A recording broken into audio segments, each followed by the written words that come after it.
All right, welcome in. McElroy and Kubelik in the morning. It is 7 a.m. Wednesday, November 20th, right here on Jocks 94.5. College football playoff rankings are in.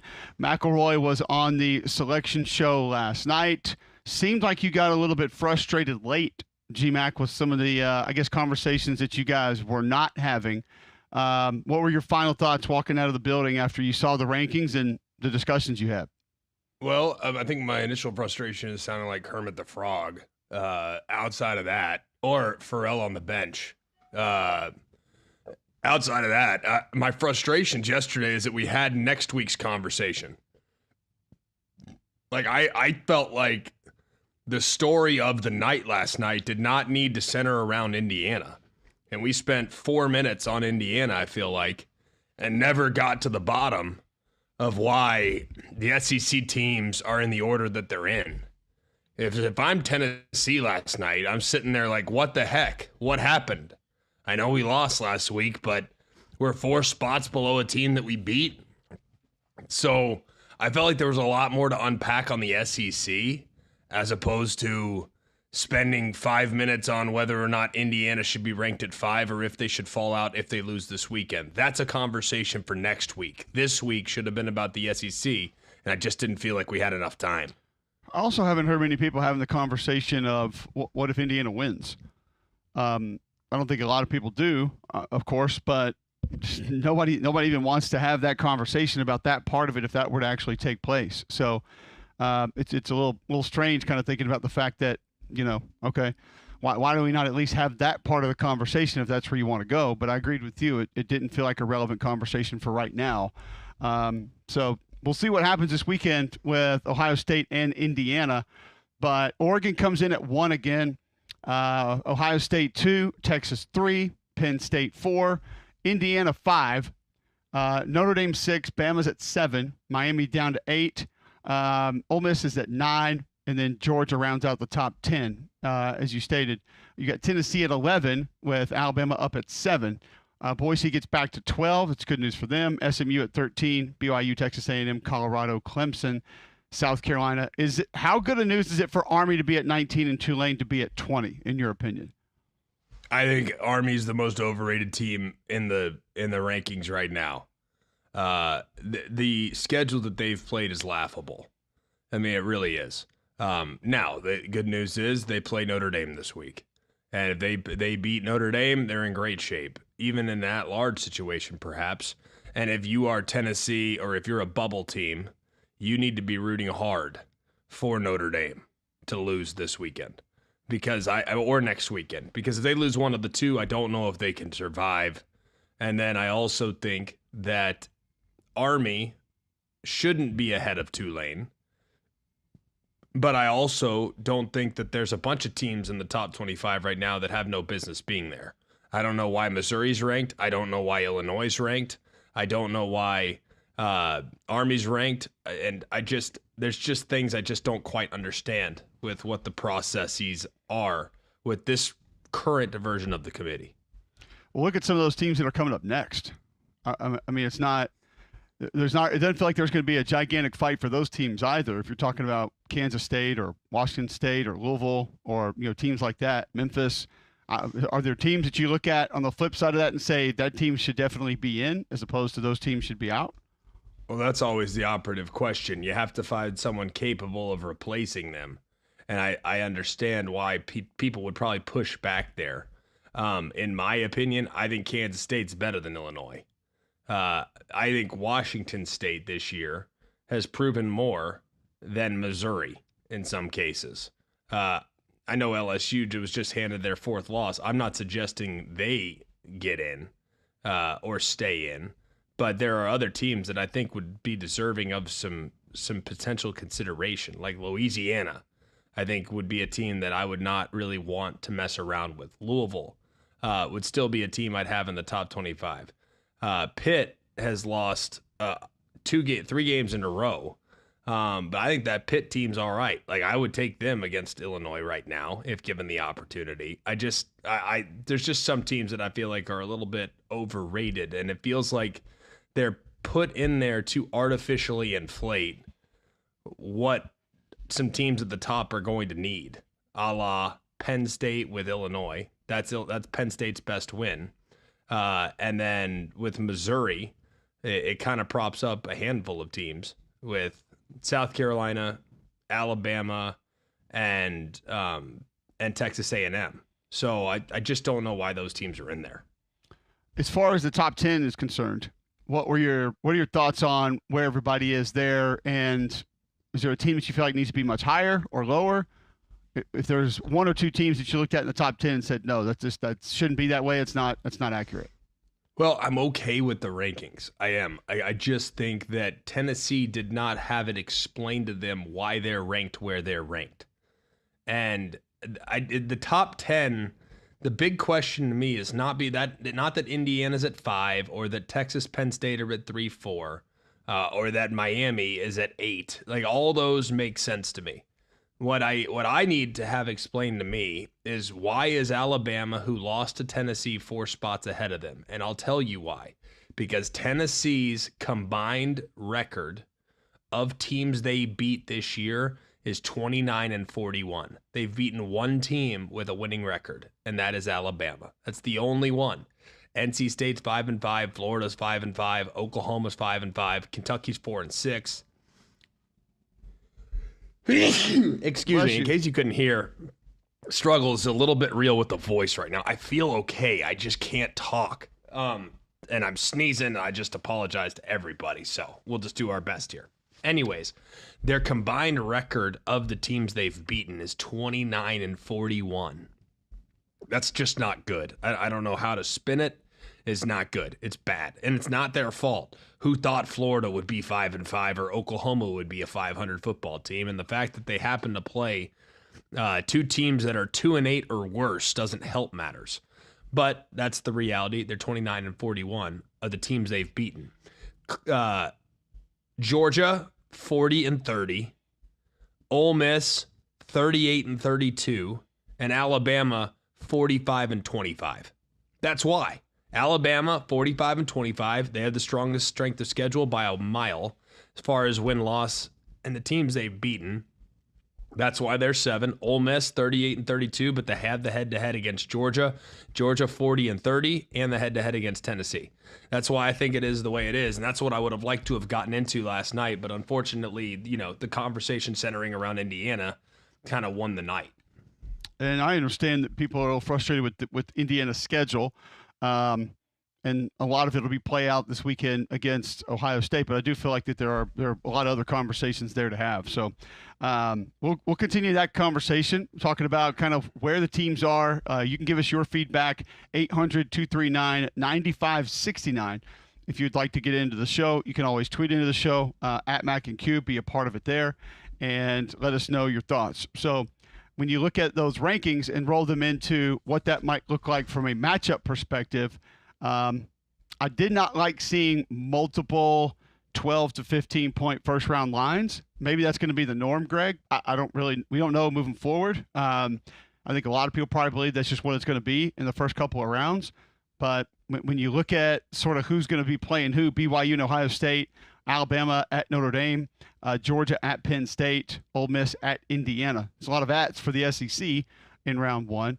Those matchups you feel like would be super competitive or mostly convincing wins? Where do you see the double-digit lines? I haven't seen those. Let me see if I could find that, because I'm pretty sure I was under the impression that it was all single-digit lines, like Georgia at Penn State. Some of these matchups, like Georgia at Penn State, Georgia's like a 2.5-point favorite. Granted, that's with home field. Yeah, the only big one would be BYU and Ohio State, 21. Yeah. I saw 1.5 and thought it was 15 on No. Yeah, no, shoot, believe me, I understand. I think it'll be, honestly, if I were an SEC fan, looking at it from an SEC fan's perspective, and or a Big Ten fan. If I were a Big Ten fan, I've been pounding my chest forever. These guys never come up and play in weather. They don't play in weather. They won't travel. They won't come to us. If I were a Big Ten fan, I would relish the opportunity. This is what you've been wanting. That's why the college football playoff is in the format that it's in. Now you have warm weather teams that can travel to cold weather climates and see if it travels. What I would look at from an SEC fan's perspective, hey, we can shut them up once and for all. We'll beat them in their place. Doesn't matter what the weather is. Let's go and handle our business. Like, I think it's a win-win for both sides. And the only thing that would be uncomfortable is that one side is likely going to be proven right.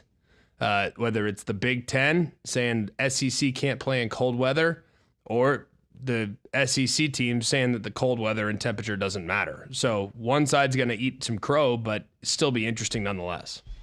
From a matchup perspective, I do think that BYU could be an interesting game with Ohio State. Now, from a speed perspective, when Ohio State has the football, I don't think I love that one, although we did learn yesterday that center Seth McLaughlin is going to be out for the remainder of the year. Hated to see that news. He was having a really nice year there at Ohio State. Torn Achilles. He will not be back this fall.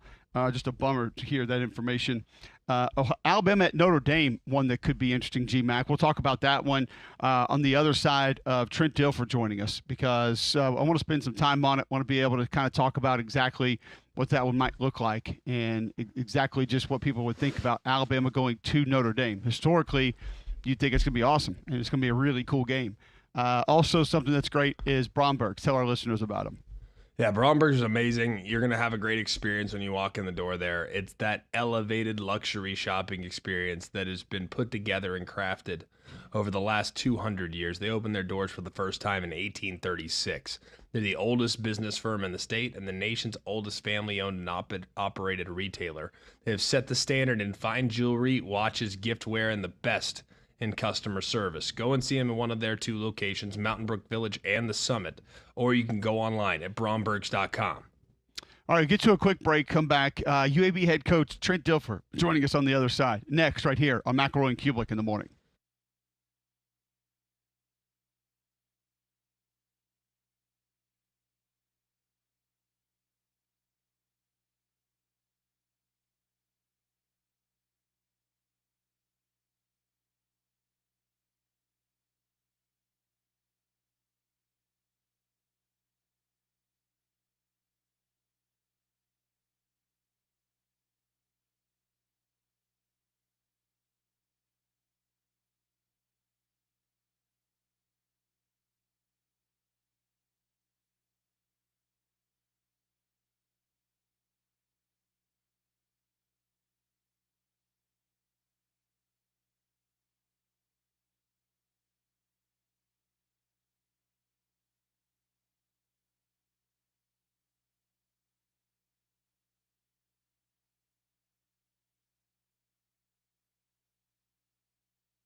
All right, welcome back in. McElroy and Kubelik in the morning, Wednesday, November 20th, right here on Jocks 94.5. Listen online, jocksfm.com. That app is in your app store. Search WJOX, download it for free, and you can always listen on the go. So back to some of these rankings and matchups, G-Mac. We'll go to Alabama, Notre Dame. Alabama would have to go on the road as the 9 seed, and they would be at Notre Dame. Feel like from a physicality standpoint, that one would be fairly even. I think Alabama on the perimeter would have some advantages. And then obviously with quarterback run, being able to add some of those outside the tackle box, probably be a little bit of an edge as well. Defensively, I think Alabama, from the mobility that you get from the quarterback position could be a little bit of an issue, but it could be a pretty good matchup, especially being on the road and considering what the weather would be like. I think it's a great matchup, personally. I think it'd be really fun. And I think both teams are built with a physical edge. I love Marcus Freeman. I think Notre Dame's excellent this year. I wish they would have stayed healthy. They've gotten banged up in a couple spots. They lost their number one corner in Benjamin Morrison. He's a real difference maker. I mean, I'm talking like big time. So him being out is a little unfortunate. To see him against Ryan Williams would have been an amazingly fun matchup, just for the football guys, for the junkies. I think it's strength against strength. Notre Dame's defensive line is their strength. Alabama's offensive line is theirs. I would say Notre Dame's wide receivers, not great group. They're okay. That would be a neutral matchup because of some of the ups and downs that the Bama secondary has had. But I like the matchup. I think it'd be, and anytime I see teams, like I think Notre Dame is built a little bit like, I think they're built a little like Alabama. They want to play a ton of man. They want to blitz you. They want to be tough as nails. They want to have some dual threat capabilities at the quarterback spot. I think they're built a little bit like that. And Mike Denbrock, the offensive coordinator at Notre Dame, has done a really good job with Riley Leonard. And he's gotten better as the season gone along. Last week was not a good offensive performance. They were benefited by short fields that Virginia gave them, but they have turned the corner offensively. So I love the matchup. I would love it if that one came to fruition, especially playing up there. That might be one where you almost want the road game. You know what I mean? Just to have the experience. It would be cool to be able to check that out, especially year one of the college football playoffs. Georgia at Penn State. How would you view that one? I feel like right out of the gate, Georgia could probably have some success getting to the quarterback. But Penn State does a good job just sort of mixing up their run schemes, their gap scheme stuff really good. They can run counter multiple ways. I feel like maybe stealing some of the eyes of those Georgia defenders, they could get the run game going. And we've talked about them, maybe in my opinion, having the best player in college football. Defensively, though, I think it could be interesting because which Georgia's going to show up. If it's the one against Tennessee and they're not getting home, then Georgia may be able to have their way. If it's the Georgia team that allows the pass rush, specifically off tackle, which has happened a lot this year, then that could be an interesting matchup. How would you view that one? I'll tell you what, I really, that's something I've been wanting to ask you, and maybe now is not the time. I watched Read and React on Monday, and I was amazed at some of the stuff that Georgia was able to pull off against Tennessee. It would look like a complete, and it was in some ways a different group, but Tate Ratledge, the guy that played against Tennessee is not the guy I saw against Ole Miss or the guy I saw the week before against Florida. I don't know what magical healing powers, if they sent him to the voodoo doctor or what, but he was a different guy last week than he was the week before. So all that being said, I think Georgia, the cool thing about this matchup is that Penn State's tight end is like Brock Bowers. That's kind of where he's at. Like, he's that type of player. I don't know if he's quite as twitchy, but he's that type of player. Great. He could be a top 5 to 10 running back in the Big Ten if you let him. He's a good player. I don't think Penn State's offensive line's very good. I think the extra time for preparation would benefit Penn State, just to set things up.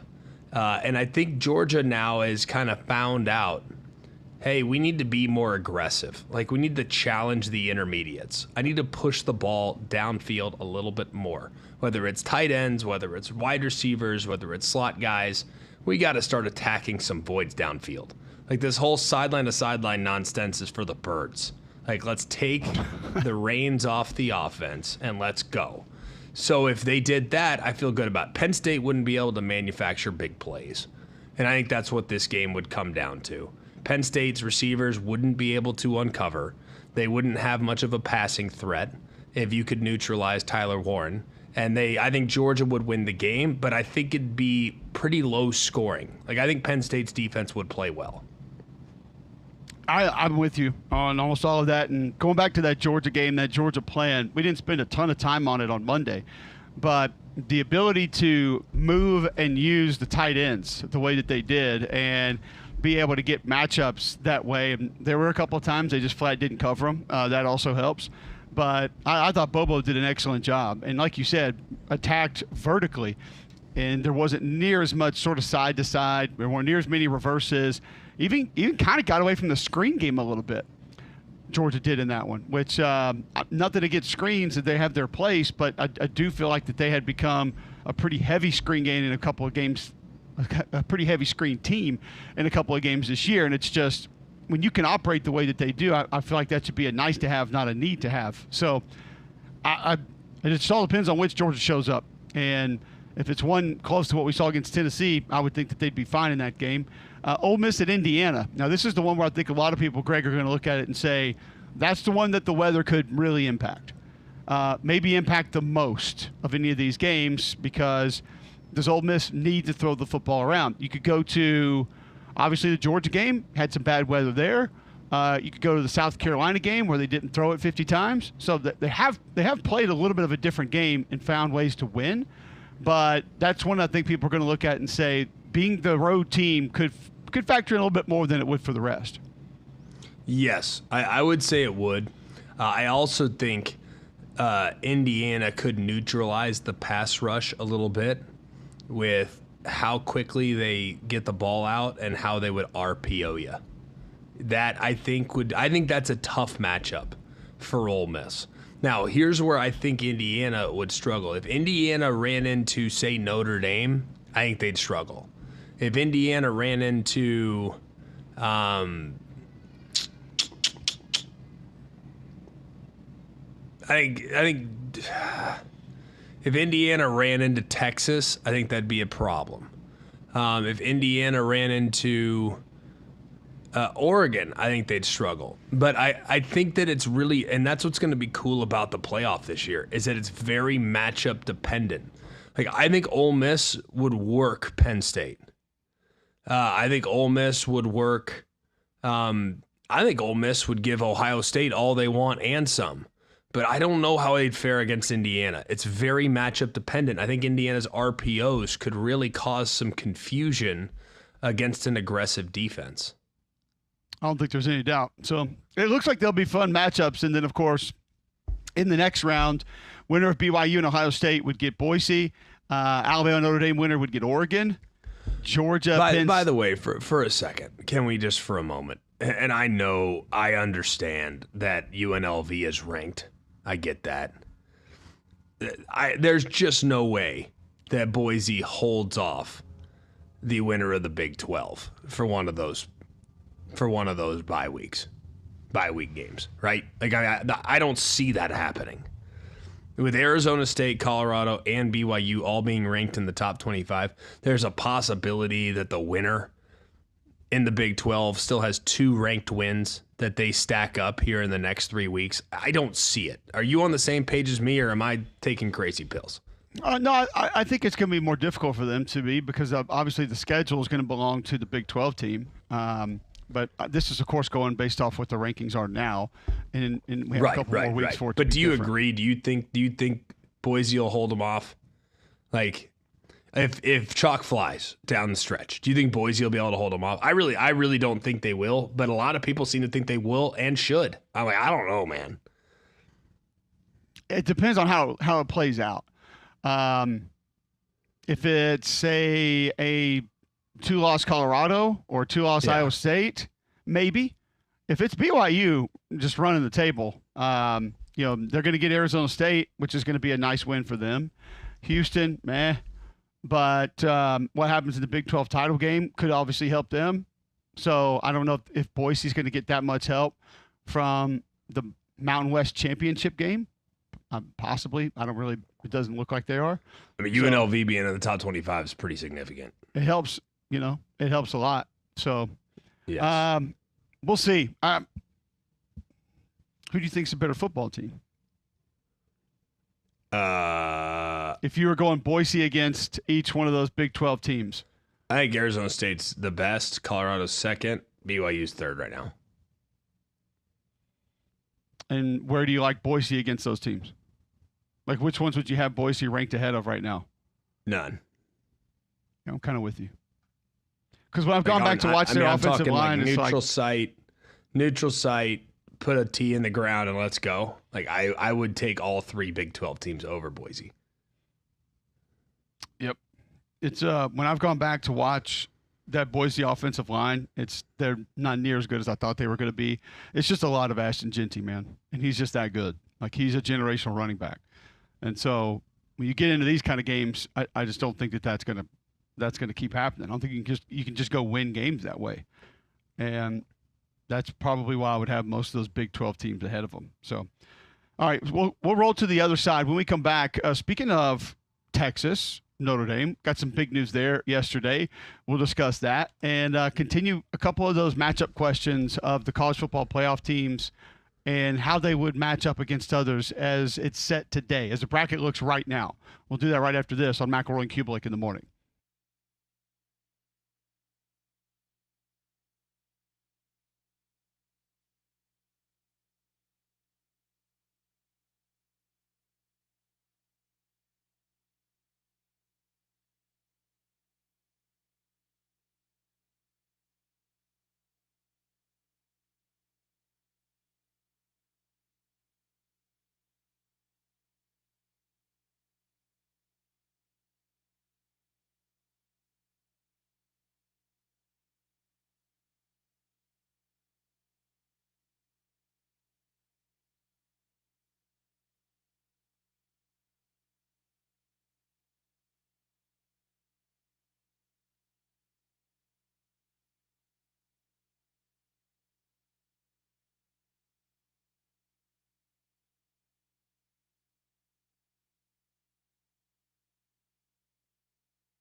All right, welcome back in. McElroy and Kublik in the morning. We mentioned a little bit earlier, Seth McLaughlin, center for Ohio State, going to be out the rest of the year, torn Achilles. You didn't get a chance to kind of chime in on that one, G-Mac. That's massive news for the Buckeyes, who have already had to move some pieces around due to injuries on their offensive line. Huge news, and he's been really good. And this is an offensive line now that has lost their center and their left tackle. And I know we're not going to treat this like it's a, quarterback like we did last year with Jordan Travis, right? Like we're not going to treat it the same.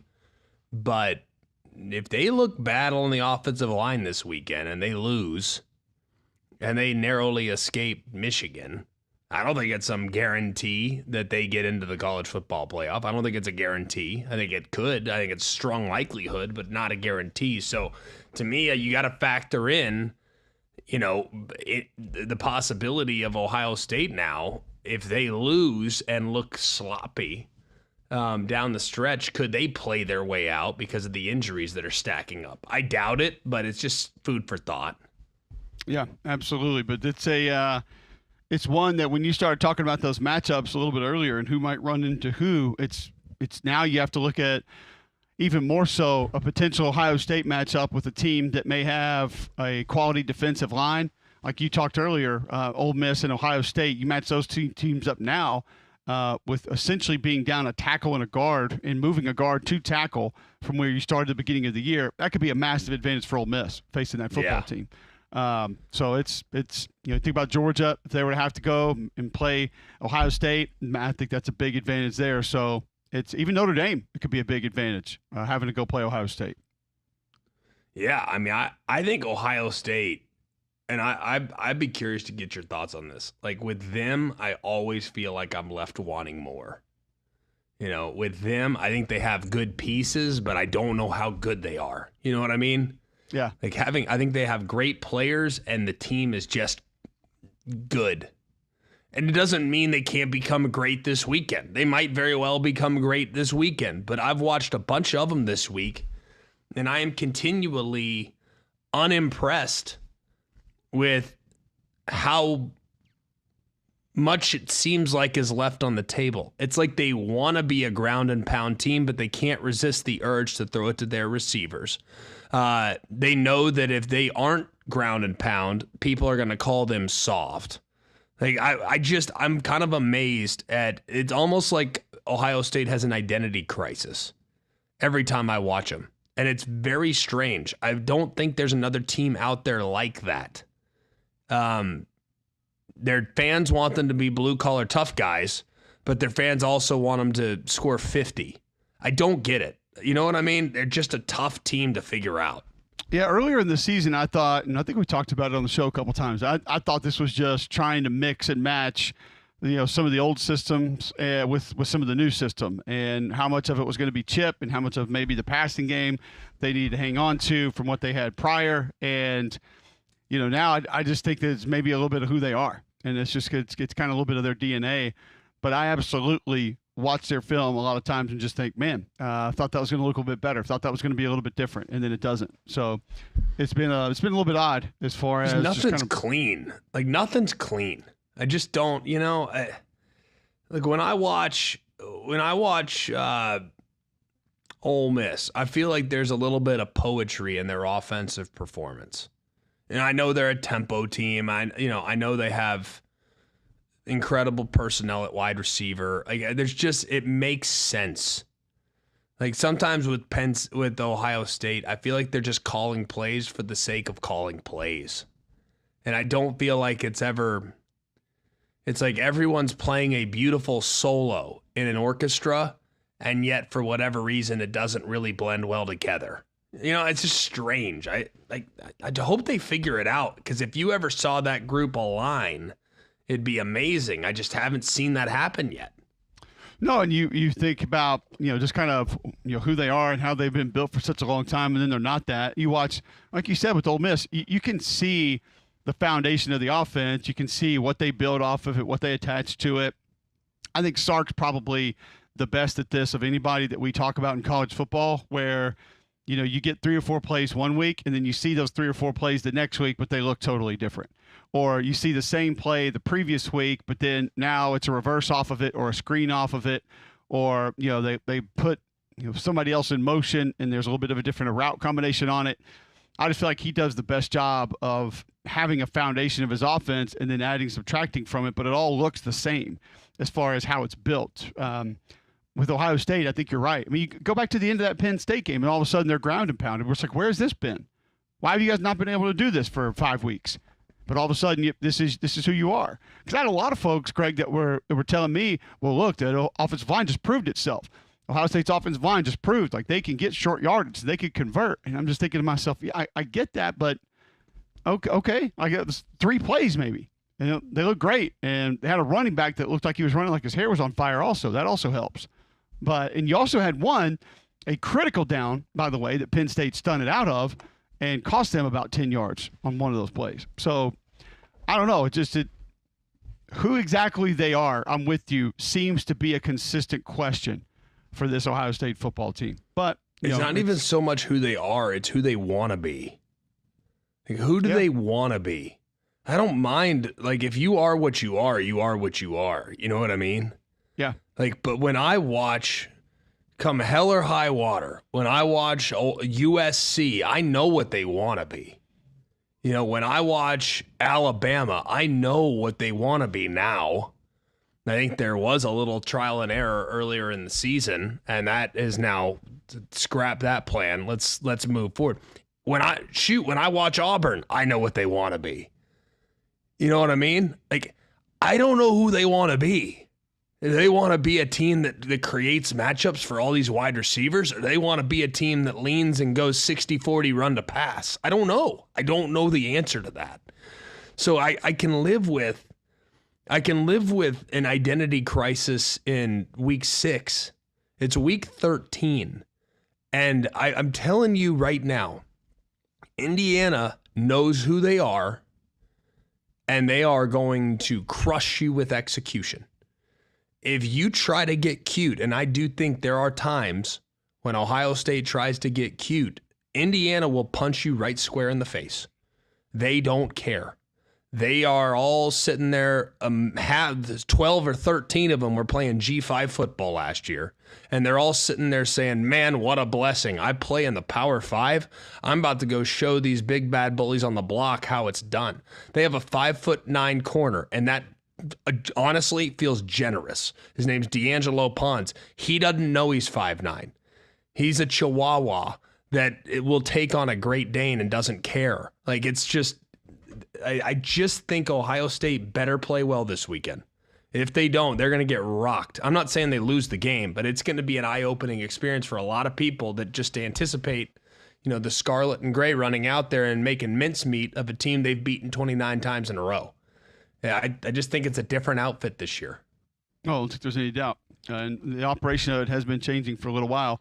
Flu season ramping up. Make your home healthier with Trane's Clean Effects Home Air Cleaner. It removes up to 99.9% of airborne particles, including those that cause virus. 100 times more effective than standard air filters. 8 times more effective than HEPA room filters. Find a dealer near you at Trane.com. Remember, it's hard to stop a train. Okay, so when we come back, we'll get to our top 3. Before we do that, I did mention some news involving Texas and Notre Dame. There's been a lot of scuttlebutt back and forth with the way the committee has looked at things. Maybe people stopped playing some of these games and scheduling big non-conference games. Texas and Notre Dame have scheduled a home and home. September 9th of 2028, Notre Dame travels to Texas, and September 22nd, 2029, Texas travels to Notre Dame. This is a massive one, G-Mac. We'll love to see it. Love to see the fact that we're going to get it, but this one's going to be really cool. I love it. Absolutely love it. And I don't think, these games are going away. I mean, it's too valuable. It's too important. And frankly, look, A&M, I think is still in full control of their own destiny. Like, A&M lost this game at home to Notre Dame earlier this year, and they still have everything in front of them. So it doesn't mean that they're not challenging to return from in the event in which you lose, but it also, it kind of teaches you who you are too.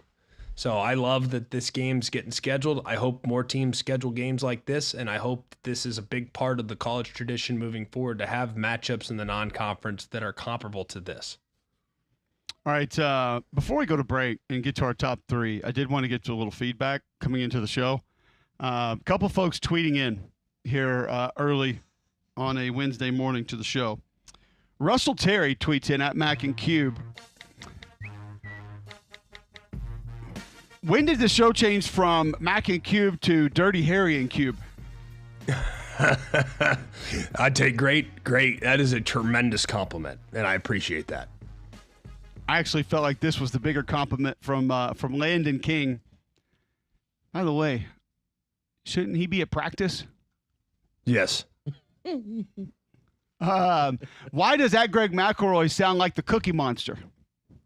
Okay. That also is good. I told you, it's somewhere a mix between Dirty Harry, Pharrell on the bench. I love the Pharrell on the bench. You're not that far no. down the horse category, but yeah, it's close. Mm-hmm. Sounds to me more like a little bit Orgeron and a little bit Sling Blade. Ooh, Orgeron, that's a good one. Orgeron in there. I told John yesterday, I'm like, look, I'm going to leave it all on the, you want to talk about how soft I've become in my life? I texted with Saybear before the TV show last night. I'm like, look, I have not said a word all day. I am honestly about to leave it all on the field. If I die, I die. I felt like the Russian in Rocky IV. Like this is speaking on my voice. If it dies, it dies. But I'm leaving it all out there, and it has not sounded good ever since. Honestly, it's more Will Ferrell and old school. Like looking what's happening now. Like I think you blacked out for that hour while you were on with Galloway because even the SportsCenter hit you did before, it sounded flawless. And then 7:01 Central, I think your voice went away. I'm telling you, I felt like though it was a little back and forth. There were a couple of moments where you sounded pretty normal, and then it would revert back to kind of what it is right now. And it was pretty apparent that you were trying to sound a little bit different, and then there were times you couldn't hold on, like you couldn't. I'm trying so hard. I can keep it together for a sentence, but in like a full answer. I got nothing. It's like you were doing. It's like you were doing an accent. Like you could do it for a little bit, right. And then I tried so hard. I mean, I'm pushing. I'm like everything I know to do to try to make my voice sound. Dude, I have consumed 500 milligrams of Mucinex every day. Like I don't know what to do. But we're gonna get home and. They're going to get basically all my responsibilities are between now and the end of the week is this show. And like, I think I'm going to be all right because it hasn't gotten worse. It's just been the same. That's what's making me so mad. Have you been pounding your Singer spray? No, I've been on the Hall's cough drops.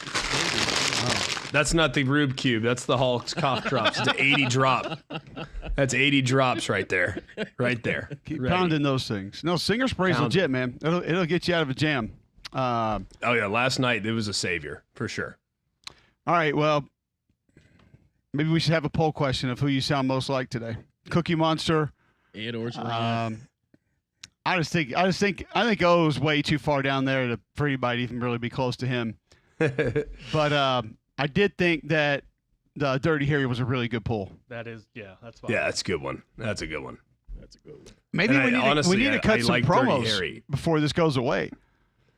Like, I think that would make let us some make sense. your day, McElroy and Kublik in the morning. Yeah, I think we should, like, for a hitman service or like something like that. Hey, if you need this taken care of, like a fixer. That would be this would be a good voice to use for that. Instead of using our name, start calling us Punk.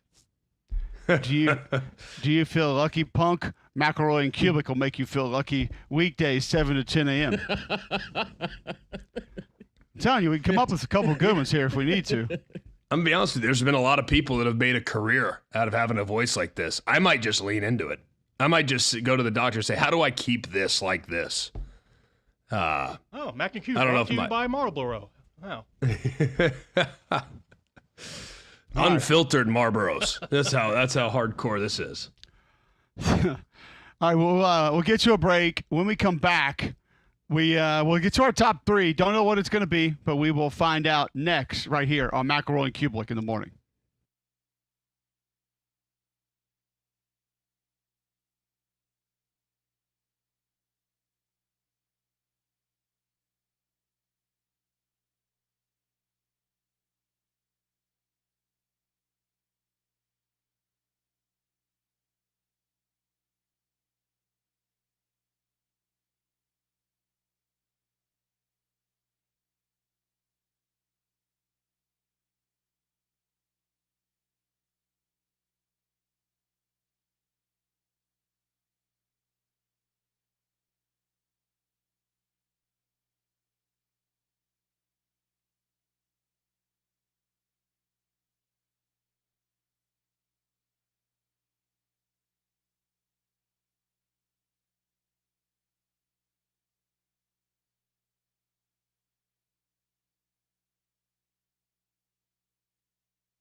All right, welcome back in. McElroy and Kublik in the morning.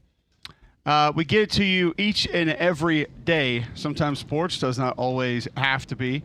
It is our top 3. Before we get to the top 3, tell you about Backyard Adventures. My kids had the playground in our backyard. We were searching for one for a while. Finally found Backyard Adventures right there off Cahaba Valley Road. Thankfully, we did. Jeff and the guys were incredible. They came out. They put the whole thing together. We didn't have to worry about it. They got it all assembled. Quality work, warranted. If anything ever does take place, they're going to make sure that nothing else goes wrong with it. You're going to want to go see Backyard Adventures if you're thinking about a playground in your backyard. Go check them out today, see what they can do for you. And because of what GMAC was saying, I had to go get the basketball goal. They can do that for you as well, GMAC, and it's definitely worth your money. No doubt about it. And it's been a great investment that my family's made. I have had a terrific time with my kiddos outside. Meredith, I've caught her out there shooting from time to time. It's honestly terrific. Absolutely love it. I actually just sent a friend of mine over to call those guys, Jeff down at Backyard Adventures the other day, and he is getting them installed at his kid's house or at his family's house here before the holiday season. I promise you will not regret it. Go see him off Cahaba Valley Road, or you can go online at backyardalabama.com. All right, let's get to our top 3, brought to you each and every day by Damian Mitchell. Does not have to be sports, sometimes is. What do we have on tap for our top 3 today? All right, guys, with the college football playoff rankings being released, I'm not going to sit here and necessarily say that I believe Oregon is the number 1 team in the nation. If we are just looking, just with your own 2 eyes, who are your top 3 teams in college football right now? Clean slate, don't have to worry about rankings. All right, just so basically what you're asking me is if I had to take these 3 teams to win a national championship, who are the 3 I'm taking? Is right that kind of what you're asking? Yeah. Okay. It is interesting that you bring that up because I've watched a decent amount of Oregon in the last week, and there are parts of me that feel that way. Doesn't mean they're not really good, right? But it doesn't. I don't really think that they're miles ahead of everybody else. I'm still going to have Texas there. I am going to have Oregon at least in my top 3, and man, people are going to hate it, but I put Georgia there. How can people hate that? They lost to Ole Miss, Greg. Golly. Still Georgia. Still got to beat them. Still got to been back against the wall situations. They're a tough team to bet against. All right, top 3. I'm going to put Oregon in there. I think Oregon is good. I just think they're learning that like last week was a good experience for them to go on the road and play poorly and still win. I actually gained respect for them last week. I think they showed a level of grit that I did not anticipate. So I'm going to put Oregon in. I'm going to put Ole Miss in. I think if you can get those guys to play, I think their toughest game left on the schedule is this weekend. I mean, I'm telling you, I know I'm going to get their best in the playoff. I just don't know if I'm going to get their best every week of the regular season. So I think if he has them ready to go this weekend, they're going to be in a really good spot. And then number 3, I think it's going to be very matchup dependent. And I think nobody wants to play against Jalen Milroe. If he's on, that's not a team you want to play against. And I'm banking on the defense continuing to improve. The first playoff game is a month from today. Bama gets through these next 2 weeks. They play in that first round, or if they play in the SEC championship game, I think they're a team that'll be better a month from now than they are right now. They're just only going to continue to get better. And you give me a Kalen DeBoer team with extra time, I ain't picking against that. I like that. John? I don't think a lot of people will push back against that. The 3 teams I have in no particular order, I do have Oregon, I do have Georgia, and I do have Ole Miss. Alabama's just on the outside right there.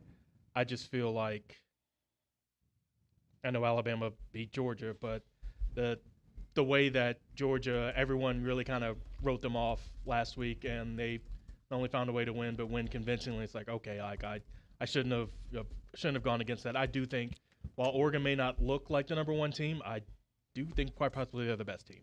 So yeah, they got to be in there. And I'm like Greg with Ole Miss. I doubted them for quite a while, and they're showing now that they are not a team to be trifled with. So those are the 3 I've got: Ole Miss, Georgia, and Oregon. Yeah, I've got Ole Miss, Georgia, and Texas right now. I think, and like Oregon to me,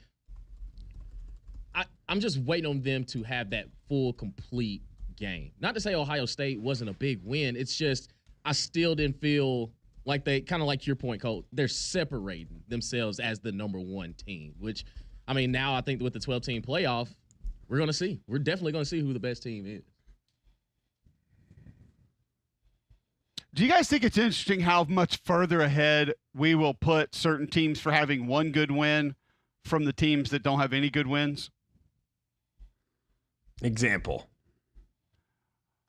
The first example that I would give you would be Notre Dame.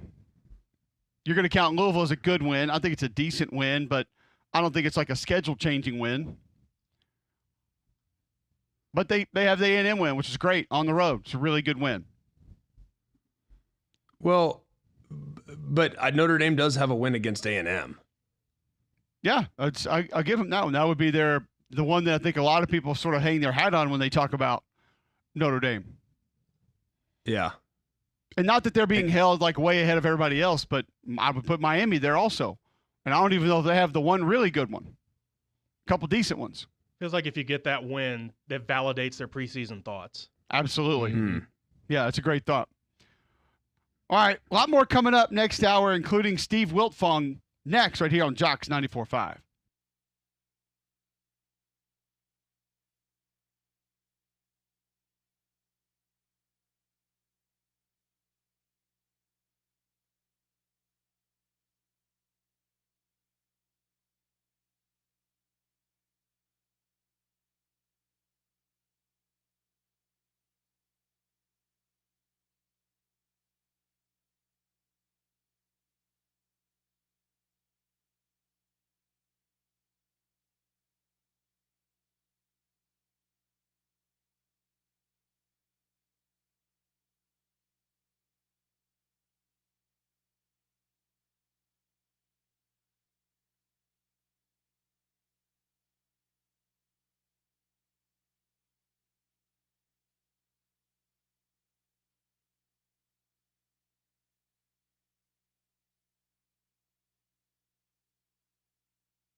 All right, welcome back in. McElroy and Kubelik in the morning. It is Wednesday, November 20th, 8 a.m. right here on Jocks 94.5. Some other college football news and notes that we need to get to in just a moment. First, Alabama's Keanu Cott, Greg, is going to hit the portal. Was suspended a couple weeks ago. Now just going to go ahead and hit the portal. I don't have the exact stipulations on his situation, but it doesn't sound like the option to come back was going to be one that a lot of people were looking forward to throwing his way. No, I think it'll be fine. Which is it's a little disappointing though, because he was a guy that in the spring they had pretty high expectations for. I mean, they thought he had a chance to be a real difference maker for him, and just never materialized. So he'll move on, and we'll talk some. There's a couple of Alabama commits and decommits that we're going to talk to Steve Wiltfong about at 8:30 this morning. Coaches continue getting fired pretty much everywhere, and listen. This is the time of year that it starts to happen. Did feel like we got a little bit of a jump on it this year. Feels like every year almost we start getting a little bit earlier. We'll hit you with a couple of those here in just a moment. First, tell you about my friends Gusty Gulas and the Gusty Gulas Group. If you're looking for a new home, call the Gusty Gulas Group today. They want to help you start packing and get into that home of your dreams. 205-542-1996, brokered by eXp Realty. Just go to GustyGulasGroup.com. You'll see what they can do for you. Or Google Gusty Gulas Group. You'll see over 830 five-star Google reviews. Most agents, they start marketing after you list with them. Not Gusty. He's been marketing long before he meets a potential seller. And since 2012, Gusty Gulas Group recognized both nationally and locally as Greater Birmingham, Alabama's #1 team in homes sold. Visit GustyGulasGroup.com today or call 205-542-1996 and start packing. Interesting situation in Boca Raton, GMAC, as Tom Herman has been fired as the FAU head coach. And his defensive coordinator that he had fired a week earlier, Rock Bellantoni, is now going to be the interim head coach. So a little bit odd as to exactly how it played out and how it went. But Tom Herman is out. Rock is in for the FAU Owls. And how about all 4 college football teams that have an owl as their mascot currently do not have a head coach? Wow. Look at you. That's next level stats. Those are the things that I bring to the show. That's the next level stats I've been craving. I'm here that for you. And some nice hot tea. But other than that, honest question here. What the heck is going on in the G5? Like, seriously, what is going on? As far as just canon guys? Yes. It's almost like, hey, the Power Five's not going to fire anybody this year. So, guys, let's fire our guy so we can maybe we get a better candidate this year than we had last year. But here's the other thing, is like there have been a bunch of moves as it relates to the coordinator spots, and they haven't even started yet.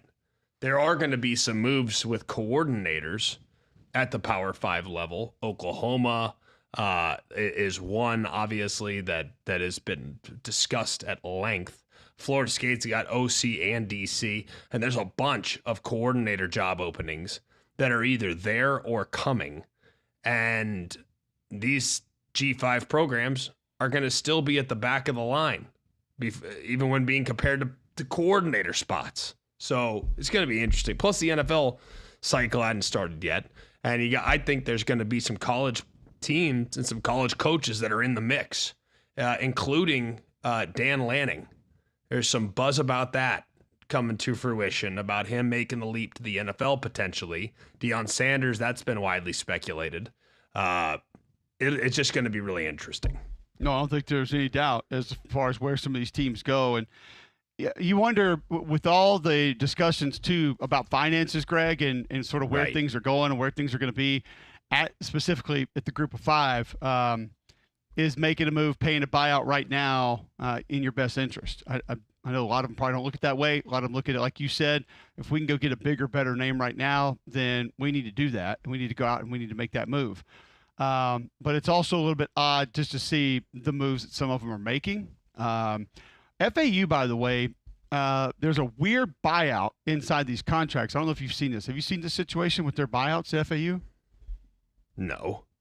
Where you get reassigned to a non-coaching role, and then you can quit that job for a small buyout. So Herman's had it also. Willie Taggart was reassigned to facilities management when he was fired. What? Yeah, there's a letter attached to Chris Vanini's tweet about it. It says, "Dear Coach Taggart, this letter serves as your notice of reassignment to a non-coaching position at FAU, pursuant to Section 9B1C of your head coaching agreement.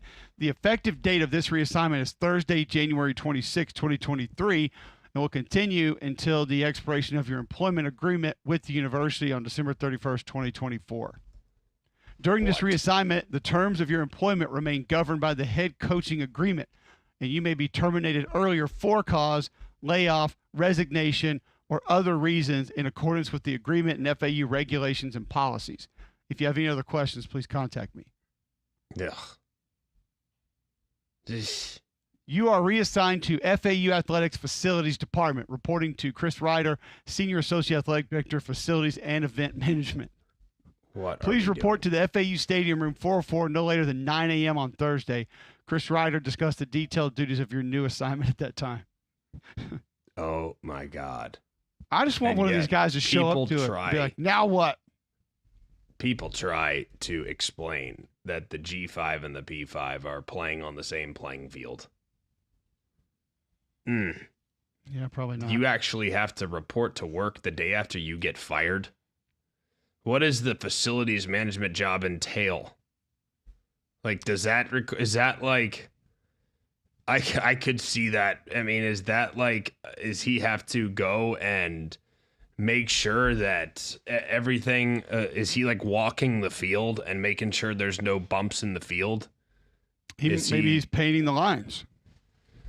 You know, that what I visualize with facility management is like, it's a really fancy way of saying you have to like go and work the cash register. You have to go and do everything. Like, I don't really know what the heck that means. Yeah, I saw him putting like T-shirts out for the basketball game. You know, when you go and Yes. yeah, that's what I was thinking.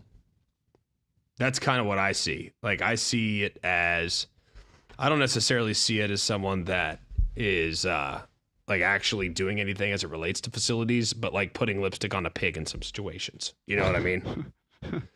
Like, let's put a banner there, guys. Cover up that hole in the roof.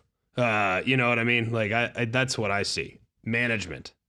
When I was at Auburn, I worked at the stadium in the off season, and we'd paint the stadium. You know, we'd clean different parts. We would pressure wash different parts. So that's kind of what I think is like, when you say facilities management, that's what comes to mind for me as far as the tasks that you're going to be asked to. And you got paid like what, like $1,000 an hour as an Auburn football player working for the Auburn athletic department? Yeah, Wow. not that much. No, it wasn't that great, but yeah, it was. Listen, it was a little extra paycheck, so that was good. We got that, and Yeah, but I don't care about the extra paycheck. I want to know how much the extra paycheck is, and then I will be drafting a letter to Roy Kramer as we speak. So just let me know. You'd like that SEC championship ring you got back in 2000? Yeah, I think it's it would be kiss more that of thing a goodbye. it was more along the lines of like $5.75 an hour, something like that. Oh, We weren't gosh. really moving the meter on that one very much. You So, weren't taking the Rhett Bomar Norman Chevrolet paycheck? I haven't heard about that. What was that one?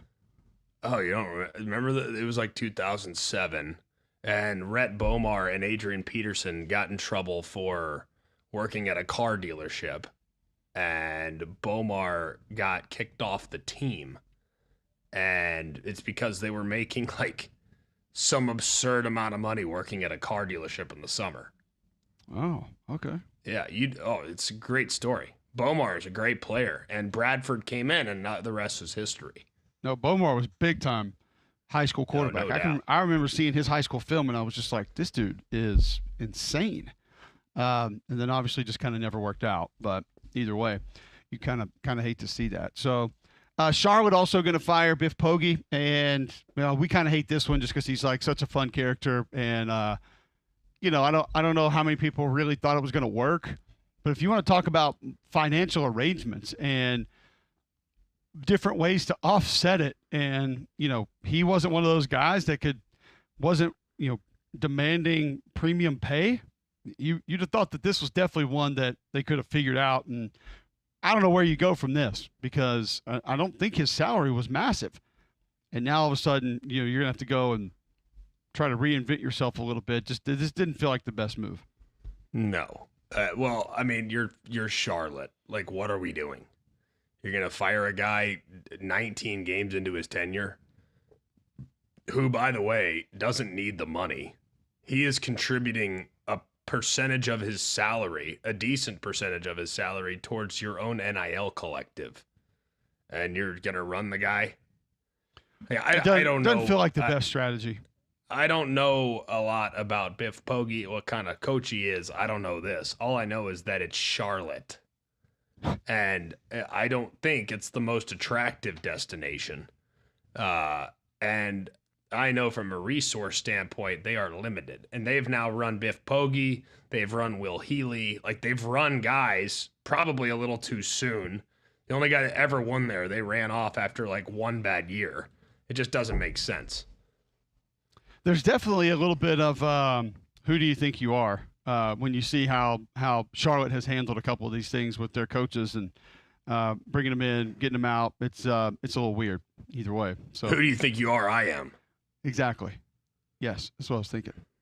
I forgot the guy's name though. Pete Weber. The bowler. Pete Weber. There you go. PDW. Old Pete. There he is. Maybe they should hire Pete Weber as the head coach. Probably be better. That'd be sweet. Also, UMass has fired head coach Don Brown, one of the most well-known defensive coordinators maybe in college football history. Not going to work out there either. Do you view this one sort of the same as to where do you think you're really going to go next? Yeah, to the FCS would make the most sense. But what do I know? I don't think they want to do that, Greg. Well, and you know what? I'm sorry. I think that when you look at this UMass program, they have not been good for my entire life. Have they ever been good? There may have been a year or two in there where they had a good year, maybe. Stop it. You stop it. I mean, I don't want any of these teams. I just don't like coaches getting fired. And I've never liked coaches getting fired. And a lot of it, I'm not saying Don Brown was doing a good job there. I don't know the circumstances of the situation. All I know is that Don Brown's a Massachusetts guy from Boston through and through. And if he can't get it going there, maybe you ought to look in the mirror. That's all I'm saying. Okay.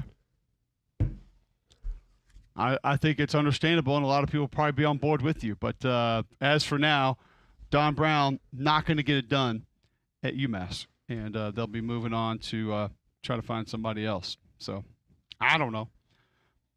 I think you should take it. Doesn't feel like the best idea to take a guy that's, probably not making a lot of money, has a lot of contacts, and I understand it might not be going exactly the way you want, but to run him feels a little bit odd. But hey, we're not in there running these deals. They know what they're doing, right? But do you not feel like, why is the G5 all firing their coaches? Ton of them. Ton. And the P5, nobody's moving and likely won't.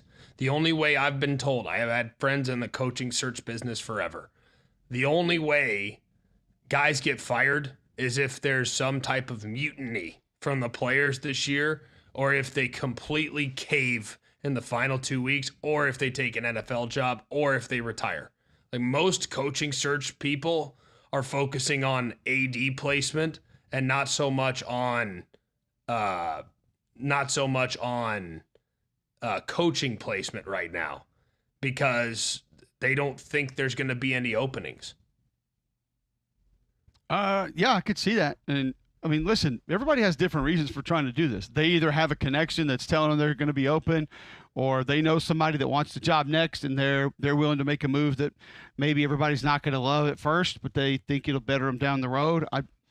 I think some of these ADs do think differently, and they want to go out there and they think they can make that splash hire that's going to, boost their stock for the next however long, and they'll be looked at the hot AD name, and they want to go try to pull that off. But You know, it's just some of these guys that they're bringing in historically, what they've done, not at that program, but other places. You just wonder, right, where are you guys going next? It is a little bit odd to think of it that way. So I don't know.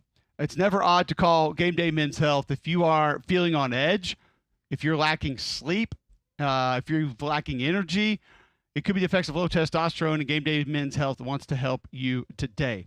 Get all the facts at GameDayMen'sHealth.com. One thing you'll find out, they're going to give you a free consultation when you go check them out today. That includes a free PSA test, free testosterone test, and then they give you a baseline where you stand health-wise. And they'll find out how they can help you and what kind of programs they can get you on to better your health down the road.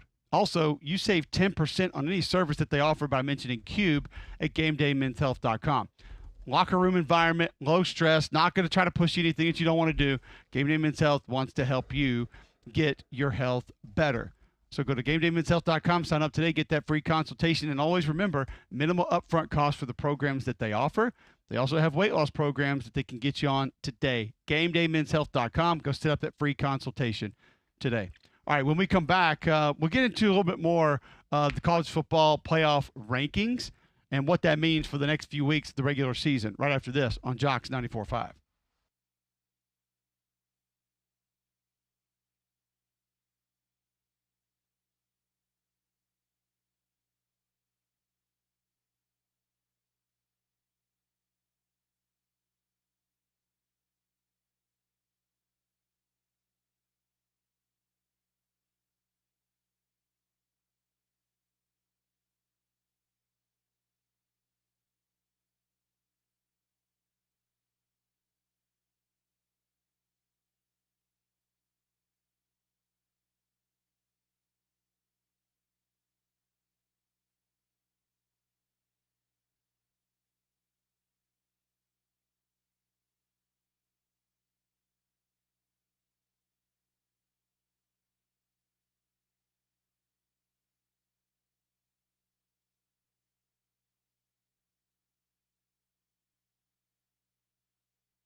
All right, welcome back in. McElroy and Kublik in the morning. Ball State also going to fire Mike New, who had a winning record in 2020, but has not been great since, so he'll be out. and just another coach at the lower levels of college football that is getting canned this year. And it's a little bit weird to sort of see it happen, but some of these schools' records just hadn't been there where they wanted to be, and you got to make that move that you feel like is going to allow you to, I guess, get the next best guy in there. When we look ahead at some of these college football rankings, GMAC, and what it means for the last couple of weeks, is there a team that you looked at and thought, okay, I understand they're there, but that could be a problem with who they have left or what's left on the schedule? Not going to necessarily be able to climb. Like you look at A&M at 15, and it's not a problem because you got a chance to get the SEC championship game. If you can do that, then all your problems will be solved, specifically if you win it. Well, my thing about the whole SEC championship game conversation, and by the way, does my voice sound a little better right now? A little bit, yeah. I feel like it's clearing up a little bit. Like, I don't know. I literally haven't done anything, but it does feel a little better than it did. Anyways, looking at the SEC championship game debate, to me it feels pretty obvious. Like, I know that the Ward manual last night basically said nothing that would lead me to feeling more confident about a 3-loss SEC championship game loser being kept in the playoffs. Ward Manuel has said nothing last night that makes me feel better about that. But there's no way with 7 like high-level football IQs on that committee they can possibly think that the team that was forced to play another game that won the tiebreaker is now going to be left out because they lost the third game. There's just no way that happens. Am I wrong? Am I naive? No, I don't think so. Here is Ward Manuel of the College Football Playoff discussing strength of schedule and how it impacts where teams are ranked. Well, it is a part of the discussion, and if you're in the room, you would see that that is a considerable aspect of the discussion about how to evaluate each team, given that they're playing different schedules, and who's in front of them in any given week. And so there's a lot of discussion about the variables, strength of schedule, who they're playing, where teams are ranked, where they're playing. Are they home? Are they away? I mean, there's all kind of things that we talk about and look at and debate and discuss as it relates to that. And so it's not cut and dry. If it was about just strength of schedule, the rankings probably would look much different. But because we have the evaluation process, because we see how teams are playing, and all they can do is play who's in front of them, and then the committee has to deliberate and make a decision based on what we see in the results of the games and how they proceed. So it's not easy. It's not something that we take lightly, and it's something that we understand is a key part of the discussion process, and something that we value and really take a hard look at in terms of strength of schedule. Sometimes it frustrates me, Greg, when some of these guys say, they all play different schedules. Tell me a team in a league that has the same schedule. Any league, any sport that has the exact same schedule. Nobody has the same schedule. Nobody's got the same schedule. So I think sometimes that's an easy way to say, well, they're in different conferences, so we're going to view them different ways. Well, just say that. I don't think anybody's going to be mad if you throw that out there, and that's the way that you feel, because that's kind of the reality of it all. So just throw it, get it out there in the open, and quit trying to be cute with it.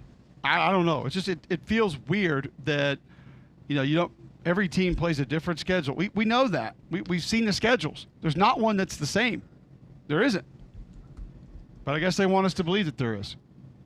Yeah, I think that they want everybody to think that the Big Ten and the SEC play elevated schedules. Like, we cannot just slap a schedule with a Big Ten sticker and say, oh, see? Because if you look at Indiana's schedule, they've played 6 of the bottom 7 Big Ten teams. The best Big Ten team they've played up to this point is the 9th best Big Ten team. That's Michigan. And that's from my observations. You might have them 10th, you might have them 12th, you might have them 5th. I don't know how you evaluate those teams. It doesn't really matter.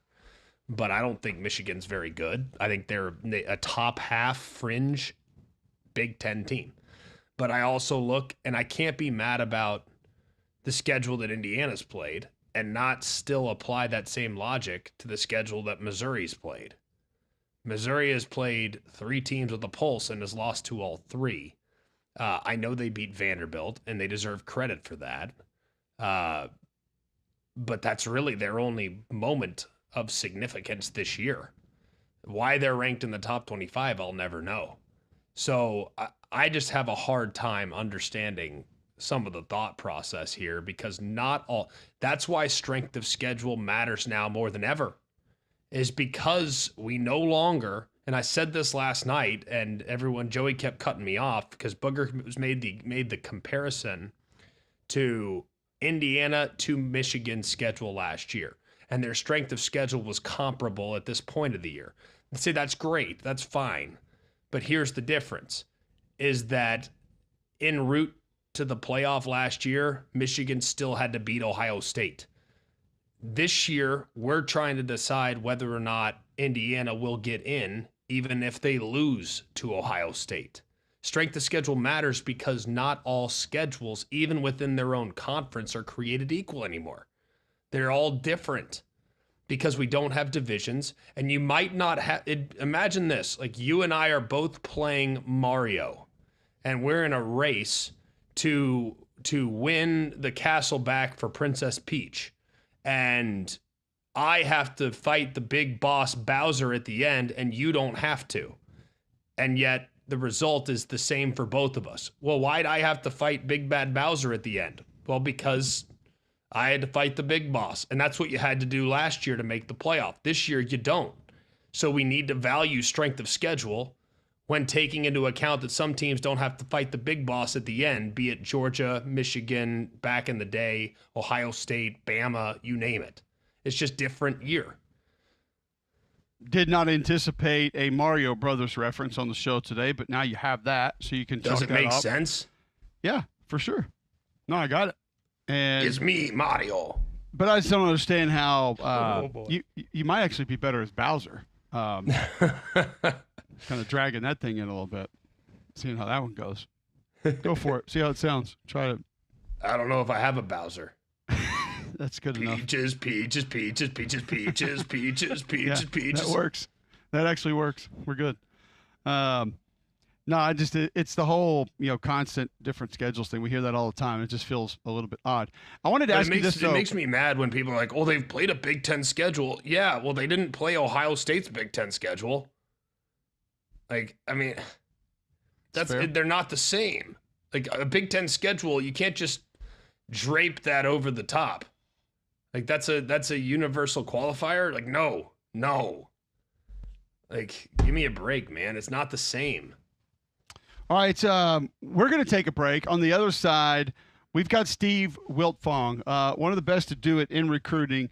There have been some massive shifts in the last 4 or 5 days with commitments, decommitments, with some big prospects, high-level prospects. We'll ask Steve next who it means the most for. And as we sort of get closer to the end of the season, and guys going to make up their mind where they're going to go, who's in a good spot right now. We'll talk to Steve about that and more on the other side. But before we move to recruiting, GMAC, tell folks who they need to call if they're looking to move out of their house. That'd be Crocker Moving Services. They're a local company owned by an Iraq War veteran, Eric Crocker. Crocker believes in hiring movers you can trust to complete full background checks and run drug tests on every single employee. These are good guys, and you can trust them in your home. Whether they need your whole home packed up and moved, your company headquarters moved across country, or you just want them to come rearrange your living room, these guys got you covered. They also do deliveries for furniture that you've purchased and need to get to your home. So call or visit them online today for a free quote. The website is crockermovingservices.com. It's crockermovingservices.com. Support your veterans by choosing Crocker Moving Services for your next move. All right, talking some recruiting news with Steve Wiltfong next right here on McElroy and Kubelik in the morning.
All right, welcome back in. McElroy and Kubelik in the morning. We're going to switch gears, talk some college football recruiting with Steve Wiltfong in just a moment. There has been a lot of decommitments, a lot of commitments, a lot of different things kind of floating around in the last couple of weeks as far as guys who had agreed to be one place and now going to end up somewhere else. But flu season is ramping up. Make your home healthier with Trane's Clean Effects Home Air Cleaner. It moves up to 99.9% of airborne particles, including those that cause virus. 100 times more effective than standard air filters. 8 times more effective than HEPA room filters. Find a dealer near you at Trane.com. And remember, it's hard to stop a train. All right, Steve Wiltfong joining us now on the Buyers Right Hotline. Talk a little bit of recruiting. And Steve, I don't know, it feels like it's been a little bit more busy this time of year, specifically the last week or so, with high-profile prospects sort of committing, maybe more importantly, decommitting than in the past. Do you feel the same way? Yeah, no question. That's because the early signing period, instead of it being the third week in December, it is now the first week in December, December 4th to December 6th. These prospects can put pen to paper and lock in their college futures with their respective programs. Over 90% of the guys are going to do so. Most of them are going to enroll early. So it's that part of the process where programs are getting their final offers on the table. Guys are getting done playing their senior season, so they're circling back on their decisions they made in the summer, seeing how the teams they committed to played, seeing how the other teams they strongly considered played, what are depth charts looking like, again, what's resources and infrastructure, that's my wording, for compensation looks like, and obviously with that it's going to impact recruitments and then certainly a little bit of the coaching carousel, but not many high profile changes expected this cycle. But guys, I'm just writing the same stories I write every year, just different names, man, and writing them a little earlier this year. It's definitely an interesting, it almost leads me to believe that at some point we're probably going to get to the point where they do implement that June signing period, and we'll see how that goes. But sounds like that's something that is being pushed by coaches because of some of this movement late. It'd be nice to kind of solidify where you're at so you can start on the upcoming year. Is it purely dollars? They've started on the upcoming year. A June signing period would just have people getting released from their contracts around this time next year would be my take on it. It's crazy. What do you make? Is it all dollars and cents at this point? Because I know that maybe because it seems like, I mean, the coaching carousel, this is going to be done before the coaching carousel even starts in some cases. So is it purely just contract negotiations as it relates to some of these recruiting moves? I think that there are some kids out there fighting for an extra $50K, but I think, generally if the school they want to go to is in the ballpark, from a financial standpoint, that team still wins the majority of the time. How do you view what's been happening with Alabama over the last week or so? They've been hanging on to Keon Russell, who's having a great senior year, but you go get 4-star safety Ivan Taylor from Michigan to flip, but they haven't been able to hold on to all their prospects. Where do you sort of, just the last week and a half, I guess 2 weeks for Alabama recruiting, where are you on that? Yeah, and like Alabama, they're going to have to battle to keep some of their guys in the fold, right? The number one interior offensive lineman in the country, Michael Carroll, visited Colorado over the weekend. Dijon Lee, one of the top defensive backs in the land, he's been over to Georgia. But they're also flipping and working on other guys too, right? Ivan Taylor, you mentioned, he was at one point committed to Notre Dame, another point committed to Michigan. Alabama stuck with it all the way through. Now he's with the Crimson Tide. Over the weekend, they hosted 4-star receiver Nashawn Montgomery. He's currently committed to Florida, but Alabama had him on campus. Same with running back Jace Clarizio from East Lansing. He's a Michigan State commit. So as they guard their own commits, they try to take it away from some other programs. How do you think they'll finish? Well, they have the nation's number 2 class right now. I think that if everything holds, they'll finish in the top 5 right now. I think they've done a lot of the heavy lifting, and they're in more protect mode than trying to add mode. I think that's obvious. They'd like to add another running back, and another wide receiver would be okay in their book, and then keep the guys that they have in the fold. visiting with Steve Wiltfong, one of the best who covers recruiting, and a lot of news has been floating around the last couple of weeks on just different kids heading different places. It feels like Kirby Smart and the Georgia Bulldogs kind of, I guess, in true Nick Saban fashion, are beginning to step on the gas and look at that strong finish. This is nothing new, but how much different could it be for Kirby in this class this year? Well, they sit at number 3 in the on-3 recruiting standings, but I think they're the favorite to finish number 1. Maybe Oregon is the dark horse sleeper to also finish number 1. But when you look at some of the guys that are still out there that Georgia's in on, I think they have the longest runway to continue making a move up the standings. They have 5-star defensive lineman Justice Terry, who's trending towards Georgia. He's going to be at Auburn this weekend, but still, like Georgia, Chase Linton's an in-state edge rusher. That's a 4-star that's going to announce his commitment later today. We like where Georgia stands there. Dennis Uzochukwu is a senior rising 4-star offensive lineman from Peachtree Ridge, another massive, big frame SEC body type that we like Georgia for. So the Bulldogs trying to finish strong on the field with no room for error as they chase the college football playoff. We expect them to have a strong finish on the recruiting trail. What are some other teams that are charging late? Is there another team out there that maybe was a little bit out of sight, out of mind, and now they're in a position to close strong? Well, I think when you look at Oregon, they got a lot of guys out there that they're trying to land or flip, right? You got 5-star defensive lineman Jakeem Stewart. He's from Louisiana. He's looking at Ohio State, Oregon, LSU, and USC. Oregon doesn't even have a game this week.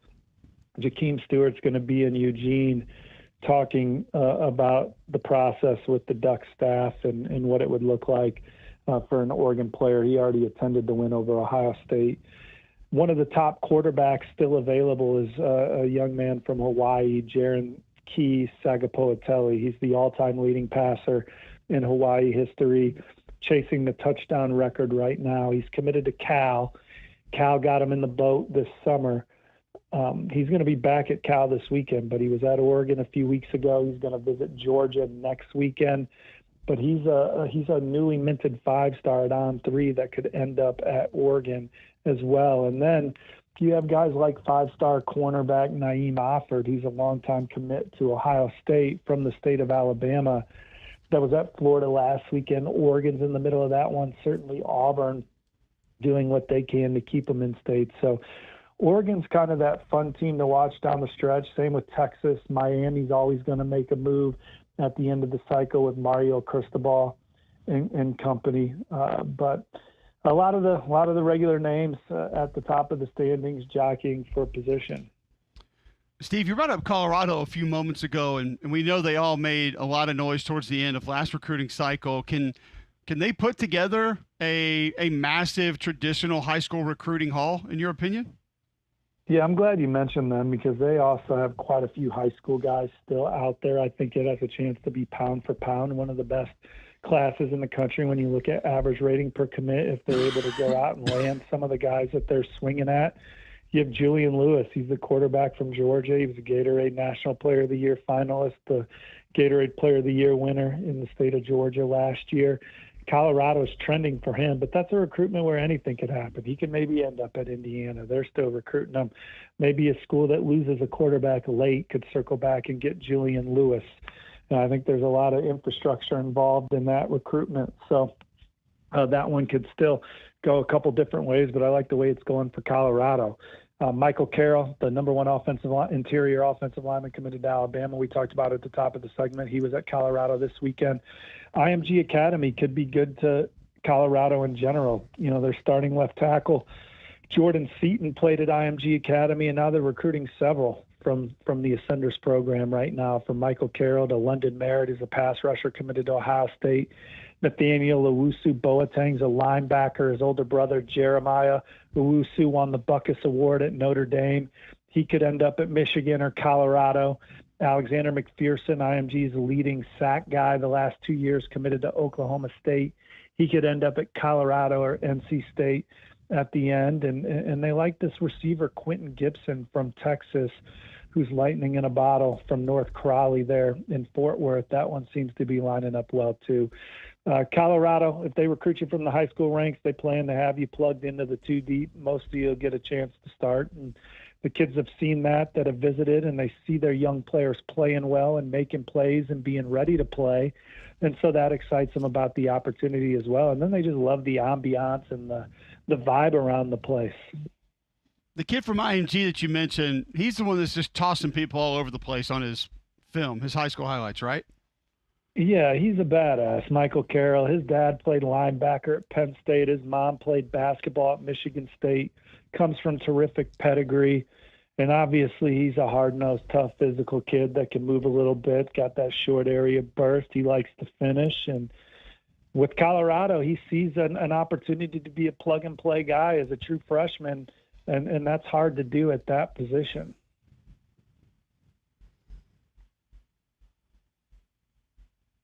All right, Steve, we appreciate the time. It's always good catching up with you. Thanks for talking some recruiting with us. We will definitely do it again soon. Man, looking forward to it. All eyes on the Midwest, Indiana versus Ohio State this weekend. Look forward to hearing you guys talk about that one. Absolutely. Appreciate it, Steve. See you guys. Bye. There you go. Steve Wiltfong covers recruiting, does it better than anybody. Appreciate him taking some time to join us, just giving us a little idea kind of where everything is from a recruiting standpoint. Kalen DeBoer continues to be strong. Auburn continues to hold on to their class. There have been a couple of movements as far as commits and decommits here recently with a lot of SEC schools. One of the reasons I wanted to get Steve on to be able to talk about it and then be able to sort of just sort it out a little bit for us. All right, but we will get to a break, come back, and continue talking about some of the college football playoff news that came down yesterday, some other news coming up next. But first, G-Mac, tell our listeners about B-Dry. Well, B-Dry has been serving Alabama and customers here in the community for more than 60 years, and they continue to back things up with a life of the structure warranty. It gives me great peace of mind as a homeowner to know that B-Dry will not only come out and resolve any issues I would have in my basement or crawl space, they would also be able to put me in a situation to know that it will always, as long as that structure is standing, it will always be backed up because of the life of the structure warranty. Go and see them right now. Call them for a free assessment. They'll come out. They'll check you out what you got. They'll also give you 12 months interest-free, no payments. That's right, no payments for 12 months. You get the job taken care of, and you get everything that you could possibly want for 12 months without paying a cent. So go and see them right now, bdryalabama.com. That's bdryalabama.com, or you can call them at 942-1976. It's bdryalabama.com. All right, when we come back, a little bit more on college football news and notes from around the landscape right after this on Jocks 94.5.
All right, welcome back in. McElroy and Kublik in the morning. Some other recruiting news. 4-star linebacker Austin Howard committed to Vanderbilt, 6'2", 230-pounder from Memphis. So a nice pickup there for the Commodores. You can imagine their recruiting, GMAC, should be taking a turn up and, should be swinging in the right direction, you would think. After this year, I don't see how it couldn't. Yeah, I mean, you feel like it would start heading that way. A couple others. Julian Lewis, number 2 player in the class of 2025, decommitted from USC. There are a lot of folks that have expected this to happen for a while now. Auburn was in play for a little bit. I think they kind of went their separate ways. And it looks like Colorado going to be in the mix now. So keep your eyes on him. Also, 4-star running back Turbo Rogers decommitted from Alabama. He had been committed since June of 23. And 5-star quarterback Husan Longstreet flipped from Texas A&M to USC. So you can imagine if you're getting him, Julian Lewis, Greg, probably not going to sit around and watch as another 5-star coming in. Yeah, there's buzz too that this was actually wanted. Who knows? I don't know if it's wanted or not. I don't really care. But I guess Julian Lewis was a guy that declared early and or that is early enrolling, and it maybe hasn't gotten much better. And as other guys have kind of caught and surpassed him, maybe he's not what he was as a prospect a year ago. So it'd just be something worth monitoring there. Yeah, and so just some other notes through recruiting, just a couple of things that are happening across the landscape. When we begin to look ahead to this weekend and some of the games that are going to be coming up, and where are you this weekend, by the way? I'm not sure that I know that. I am at Florida Ole Miss. Oh, okay. I feel like that game could actually be competitive. I know a lot of people don't. If Florida can find a way to tackle in space, I think they can make that a game. I think the big thing with Florida is going to be eliminating the big play. If Ole Miss hits big plays, they got big problems. If they don't, they're in good shape. Because I do think the pass rush for Ole Miss might be somewhat neutralized when compared against some of the other teams that they've faced. But I still think that it's going to be a little bit challenging, just a little bit challenging as it relates to defending the big play where Florida struggled there this year. And I think a lot of that goes back to that tackling that I referenced. Would you agree? You watch that Texas film, and there's just a couple of balls thrown out in space that easily could have been 6-7 yard gains that turned into 60-70 yard gains. You can't continue to let those things happen. No, and I also think, look, Ole Miss has big physical wide receivers, and Cormani McClain, for example, really talented kid, but he's 170 pounds. I mean, that's hard at corner to tackle a guy like Trey Harris, who's, gosh, how big is Trey Harris? 220? Yeah, I was going to say that's a big 215, physical 220. dude. Yeah, I mean, he's a big physical dude. So, yeah, I think it's tough sledding with tackling Ole Miss in the open field. I don't think there's any doubt. So, I think that one has a chance to be good. Can Kentucky give Texas any problems this weekend? I think Kentucky does a good job of making you be patient offensively, but if there's one thing I've learned about Texas this year is I think they're almost patient to a fault. You know what I mean? Like I want them to be more aggressive, and I haven't really gotten that with regularity this year. So I think they'll be fine, but I'm not 100% convinced that Texas's O-line will hold up. Like, what's Kentucky's health situation? I mean, I got nothing on who's available, who can go, who can't go, what have you. Well, they got Chip Trayanum back last week, so that's a plus. He'll be able to help you out. Offensive line, not sure of the health status of everybody there. I think the receiving corps is pretty close to being back to what they needed to be or wanted to be. What about defensive line? Yeah, that's I'm not sure on how that looks for them right now. That's what I need to know. Because if the D-line's not where it needs to be, then they got problems. Big problems. Yeah. I don't think many people are going to push back on it either. That's a group that defensive line came in really underrated early in the season. One that I don't think they got enough credit for going into the season, and then didn't get enough credit for how they were playing early. But as you stated, they've now everybody's just banged up, everybody's beat up, and it's just going to be tough to get exactly what you need from everybody out there on the field at the same time. So no question.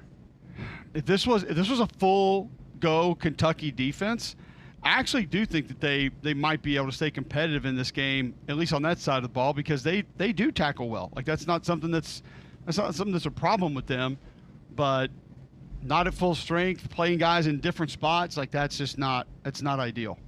No, and at all. So that's the big problem with Kentucky is they're just not deep enough compared to some of the other teams that they would face. They're not deep enough to weather the storm, and there's a pretty considerable drop off when they put backups in many places. Doesn't mean the backups can't play. It's just that they're not their frontline guys. So it's a pretty big difference. Yeah, it's a problem. All right, we'll continue talking college football on the other side. We're going to get to Bruce Feldman, 9:15. We'll talk coaching carousel with him. How much do we have left? How far in it are we? Some of the bigger names that maybe he anticipates could be on the move later this offseason. Bruce Feldman with us in about 20 minutes to discuss those things. So keep it locked right here on Jocks. We'll get to that. Also begin looking ahead to a little bit of Auburn A&M, Alabama, Oklahoma, some of the games of note that we need to discuss coming up this weekend. All that and more next right here on Jocks 94.5.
Welcome back to McElroy Cubic in the Morning, Wednesday, November 20th, 10 a.m. here in Hartford, Connecticut, 9 a.m. back home in Birmingham, Alabama. Love knowing that when I get home, I'm getting that GMC that I got from Bill Smith Buick GMC. I love my car, driving a rental car all the time nowadays. Man, I always look forward to getting home and getting back in my truck. I love my car, and I know you guys will love the service that you get from Bill Smith Buick GMC. I've bought 2 vehicles from him, got a third one on the way. Absolutely have had a terrific experience. It's the only place I would shop, and right now you can get a Hummer that is $20,000 off the sticker price. $20,000 off the sticker price when you go and see the GMC Dealer of the Year. And to make it even better, you're going to get that Hummer $20,000 off plus 0% for 60 months. So take the short drive up to Coleman. You'll be so glad you did. Go see Andy Cole and Jonathan Yeager. They're the very best in the business, and you guys will understand what I'm talking about when you go see them for yourself. So take the short drive up to Coleman. You can also shop online, have it delivered right to your driveway at BillSmithBuickGMC.com. So, look, we got a lot to look forward to here in the final hour of the show. We got Bruce Feldman coming up here momentarily. My voice is trending, I feel like, in a good direction here. Not saying we're out of the woods, but it does feel a little better thanks to the Mucinex I took about 3 hours ago. Feel like we're in a good spot, and we got a lot to look forward to. Quick revisit of what went down yesterday, in case you're joining us right now for the very first time. Let's reset what we've discussed earlier in the show. Talked a little bit about the College Football Playoff Committee rankings, and one thing that I've noticed with the College Football Playoff Committee rankings this year is that they make sense, and yet they don't make sense all at the same time. Feels like the committee is putting an awful lot of stock in the win-loss column, when this is the first year where we really shouldn't be relying as much on wins and losses. Because, let me tell you why this year is different than past years. Not all schedules are created equal nowadays, even within own conferences. Just because you play in the SEC doesn't mean you should be guaranteed a spot in the college football playoff if your record is 10-2 or better. No, some SEC schedules are not equitable to other SEC schedules. Same in the Big Ten. So right now they're putting a lot of stake in, well, your win-loss record, you are what your record says you are. No, it's not. Because I think there's a handful of teams that could run the gamut and win all the games convincingly if they had played Indiana's schedule. I think there's a bunch of teams that can do that. So Cole, when we factor in strength of schedule this year, and when we get down to nut cutting time here in a couple weeks, do you think the committee will use record or strength of schedule? I would hope that they'll try to use both, but it sounds like so far, this is just my opinion based on what I've seen, it sounds like record may be a little bit more valuable for them, just kind of based on how some of the rankings have gone so far. Could that change? Sure. Could it be different? Yes, but in my opinion, I think that'll probably be what's closest at the top, or else why could Indiana be where they are? I think also too, like, different people are going to value different things. It's okay to have, strength of schedule. It's okay to have record. Like, some people are going to just value being undefeated no matter what, because they're going to sit back and say, you're going to get everybody's best shot. It's going to be harder for you to be able to fight teams off. The pressure mounts. It's more impressive when you do that. So some people are just in that boat where if you're undefeated, I'm going to place you a couple notches ahead of a lot of other folks just because you've been able to do that. My thing is, if Indiana is there because they're undefeated, and I will say this, I think people are being a little bit too hard on Indiana recently. Like, the people talking about that they couldn't stay within 14 points of any SEC team or whatever, like, it's just a little dumb. But why, if they're getting so much credit for being 10-0, Greg, why are they not ahead of Penn State? Why are they not ahead of Texas? I mean, those are teams that don't have gauntlet schedules. Wouldn't you agree? So I would say that's fair. So yeah, why are they at 5 then? You almost feel like they should be a little bit higher. if that's how you're valuing them and that's how you look at them, I mean, it's how just different people are going to look at it. Like I said, different ways. But I think Indiana's a really good football team. I'm not against them, being ranked or being in the top 5 or any of that kind of stuff like a lot of other folks are. But it does rise. You can bring questions to it of, all right, well, if you're going to place everybody there, like, why are we stopping there? Why don't we just keep going? So that does, in my opinion, make things a little bit confusing. Yes, but I think that if you were to take the Indiana logo off the side of the helmet and replace it with the USC, nobody would say a word. People are ingrained to expect Indiana, who's lost more games than anyone in the history of college football. That is a mathematical fact that nobody's lost more. So when you take that into account and you just acknowledge that Indiana is not a team that has traditionally been in a situation like this, then I can understand people having a hard time. But I would encourage everyone to not base your assessments on preconceived notions. Instead, watch them. Just watch them. And I'm not saying you need to have, some PhD in football to watch how they operate. Like, just watch the efficiency. Look at how they stay on schedule. Look at how they attack downfield.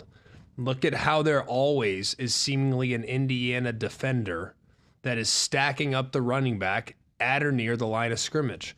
Watch how few receivers are running wide open. And maybe this week they get exposed. Maybe this week they wet the bed. I mean, we've seen that happen with plenty of teams in the past. I did a game earlier this year where everyone was touting Navy and how competitive they could be against Notre Dame, and they completely wet the bed. And maybe Indiana does that, and in which case they'll be out. But I also think that it's unlikely that that happens. I think they're better than people realize. I just don't think people are comfortable acknowledging that yet. And that's because of their history mainly, and you believe. And I think it has to be the history along with the schedule. Because if there are no big wins for us to look back on, I think there are always going to be people that have reservations as to, where should we place you? Where should you be? Why should we rank you ahead of some of these other teams? And listen, I'm not mad at that. I don't have a problem with that. I think it's fair. I think it's fair, and I think you have to earn it in the court of public opinion, which is fine. But some teams don't have to. Like, if you really look historically speaking, how different is Indiana than Ole Miss? I'm not trying to say Ole Miss is a bad program. I'm just saying Ole Miss last year broke through and won 11 games for the first time in school history. So, it's not like they have some storied history of tradition outside of Archie and Eli Manning. It's not like Ole Miss has, this decorated track record of championships won. They don't really. But that goes back to, doesn't some of that go back to the discussion, and you were kind of frustrated with it last night, of last year doesn't matter. I was actually a little surprised that some folks on that panel did think that last year mattered when ranking teams this year. I don't even get me started with that conversation. But it shouldn't. We're talking about this team this year and what do they look like. So I don't understand why that's hard to figure out or folks can't get on board with it. But that's, to me, where you look at, and you want to grade this team by how they look on the field, what they've done, what they've accomplished. And yeah, at different points in time, you want to see that be done against better teams or teams who we view to be better. And let's be real, there's a lot of teams in this top 25 that are getting a lot of credit for beating teams that were good a long time ago. I mean, it's just the reality of it, right? I mean, it happens. So yes, I hate the fact that it seems to be this sort of one and done for Indiana this weekend. But it's their team that has a lot to prove. That wasn't going to be different. That wasn't going to change, and I'm interested to see how they hold up, because if the pressure doesn't get to them and, they don't go out there and just completely melt, because of the situation that they're in and, where people think they should be ranked, things like that, they can definitely be competitive and they can definitely hold up. I just want to see how they handle it. Yeah, and I would say too that I think it's fair. The one and done situation for Indiana is fair. I know it's, as players, like, it seems harsh, but it's fair. And I'll tell you why, because to me, Indiana's a lot like the Boise State teams of 2009, 10, and 11. But here's the difference. When Boise State had the chance to play Virginia Tech, when Boise State played Oklahoma State, when Boise State played that big brand Power 5 team that they played every year, they won those games. Like, they won them. We would basically be rewarding Indiana for having gone undefeated against a group of 5 schedule, but the one test they had, they failed. So I can understand why there is momentum for Indiana being left out in the event in which they lose convincingly this weekend. But I also think that the reason for people feeling that way is justified. Don't like it, but it's justified. Yeah, it's not, I don't think it's exactly where a lot of people would want it. You can give us your thoughts, 800-239-9569, 800-239-WJOX. When we come back, Bruce Feldman going to give his thoughts on the coaching carousel so far this year. What's going to change? What's going to be different? Where are we headed? He'll break all that down for you. But if you're looking to break down your attic because you got squirrels up there, chipmunks up there, or a possum or a raccoon in your garage, our friends at Wayne's now have wildlife removal services and wildlife prevention services. So they're going to help you keep the varmints out, keep the critters out, and if they're already in, they'll go in there and get them out of there and make sure that they don't come back. All this and more, Greg, from our friends at Wayne's. Yeah, Wayne's will take great care of you. 866-WAYNES-1. Love everything that I've received from Wayne's over the years. I know you will too. 866-WAYNES-1. Visit callwaynes.com and let Wayne's continue to create your happy place. All right, Bruce Feldman joining us in our next segment to discuss the coaching carousel right after this on Jocks 94.5.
All right, welcome back in. McElroy and Kublik in the morning. Glad you're with us.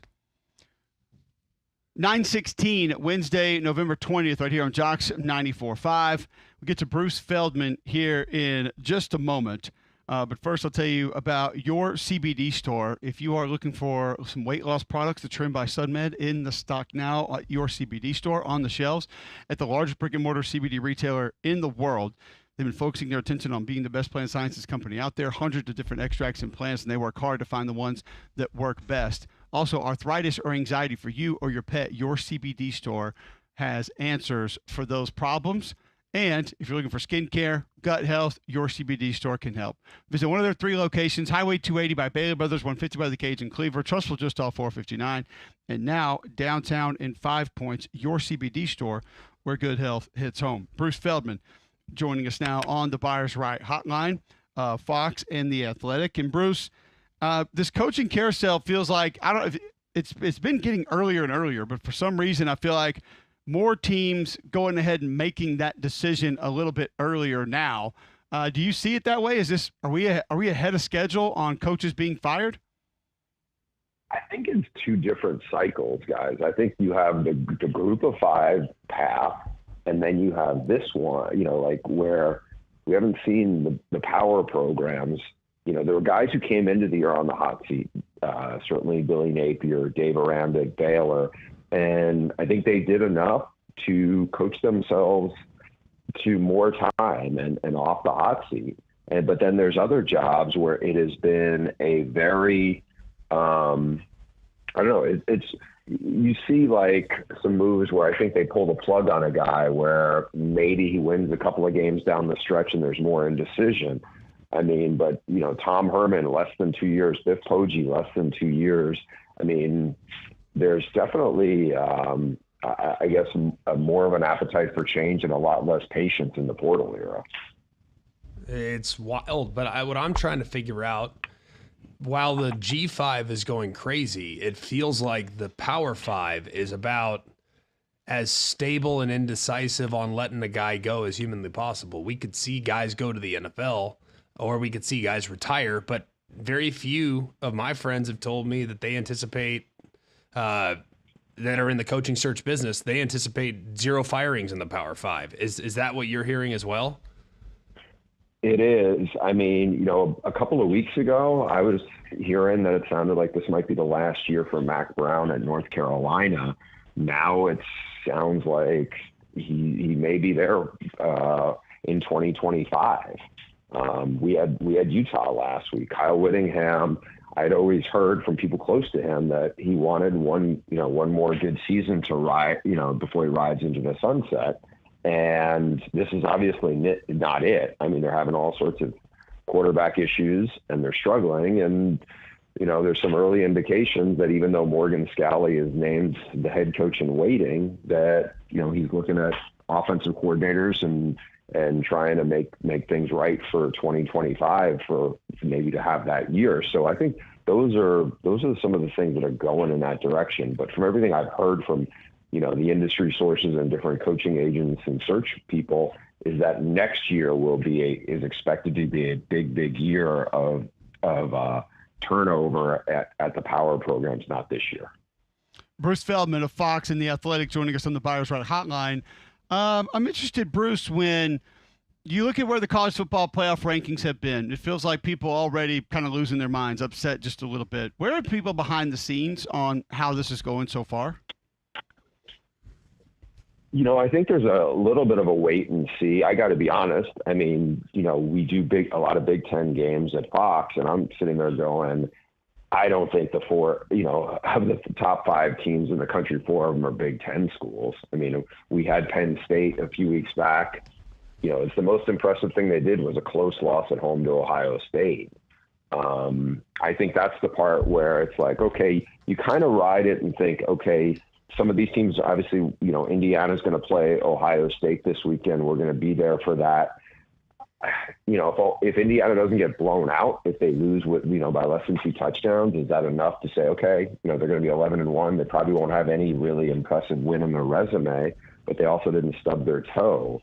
And I feel like as long as you have probably only 1 loss, you're probably in a decent place. But then you can kind of look at some other things and you go, I don't know if I buy that or how this is going to play out. But I think there's certainly things, and I think one of the shows, I saw Greg on the show last night, and I don't know who made the point, but I buy it. I think it might have been Heather Dinich, where it was like, when you get conference championship games and you have a chance to beat a much better team than, let's say, what Boise State or somebody else may be getting, then I think that's where you may see springboards in the final rankings that really are the only ones that matter.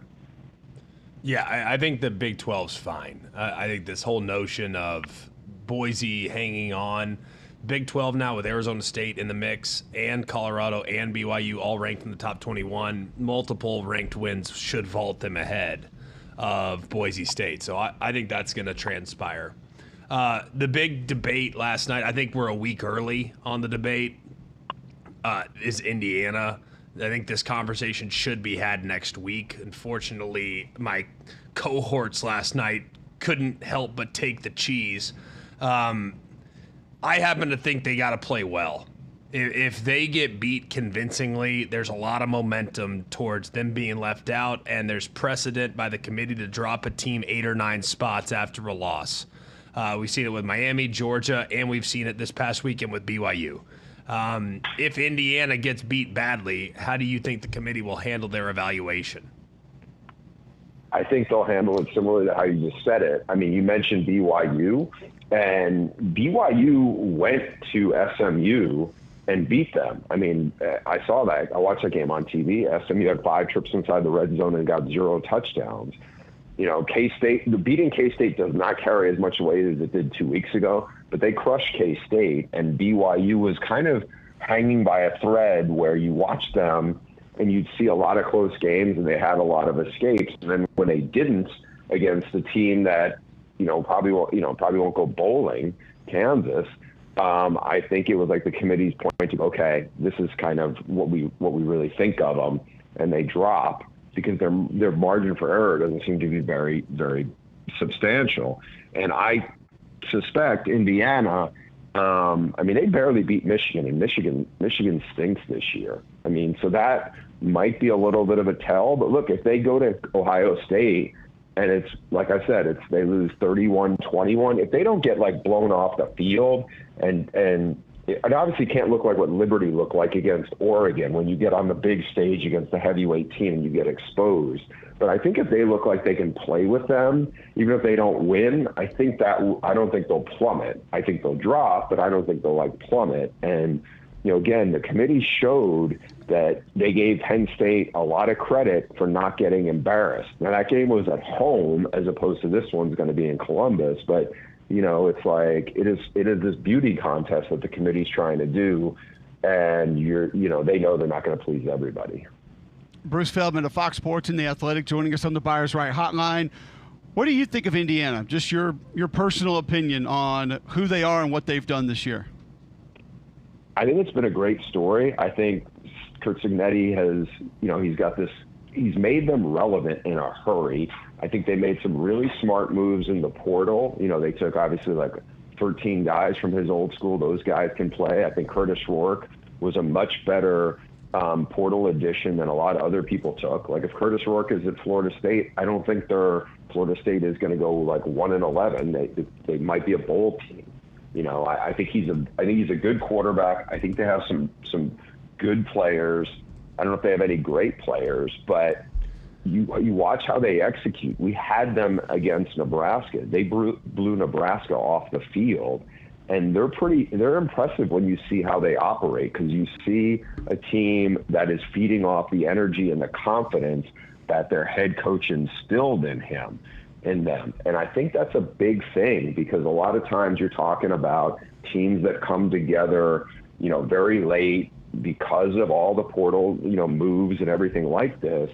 So I feel like there's, maybe the teams that you're facing are a little more unstable. And in this case, you have a team that, again, they're impressive to be around. I think the staff has a bunch of believers.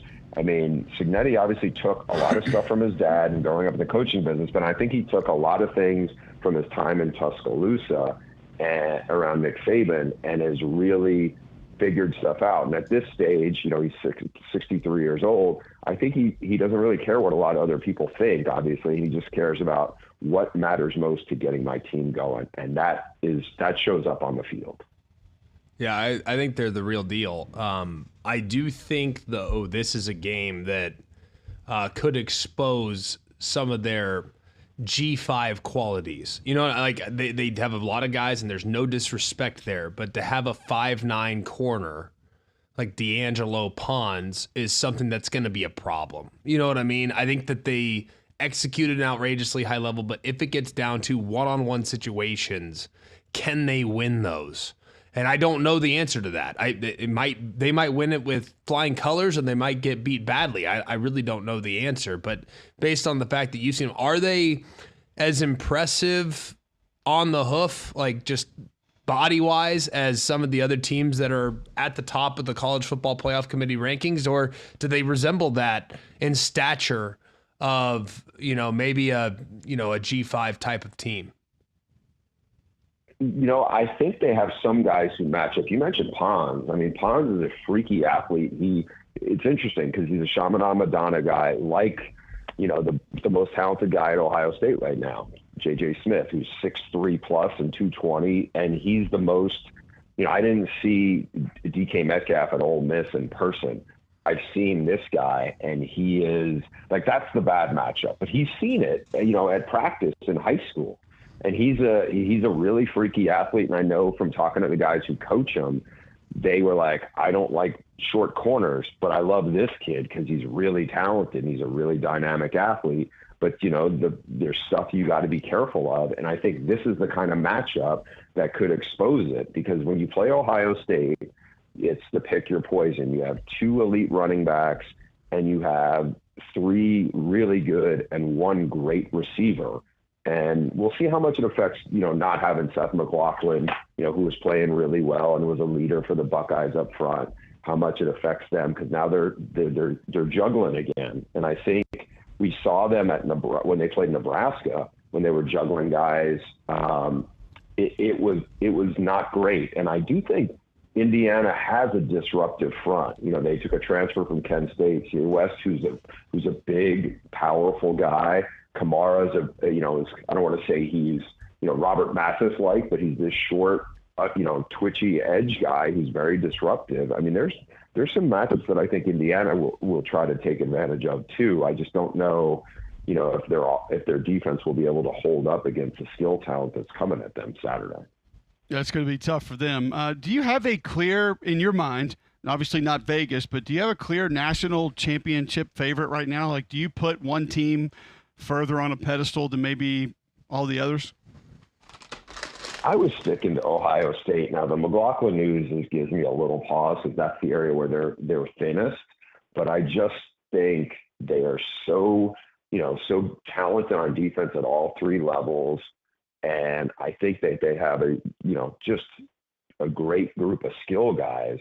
Whereas, I don't know what I'm getting from week to week either from Georgia or Texas or Alabama, the teams I tend to be most impressed with at their top end, but I just feel like the consistency there is, leaves me a little like I don't know who's going to come out of there. That's my point. Whereas I feel a little more confident in Ohio State, as crazy as that may sound.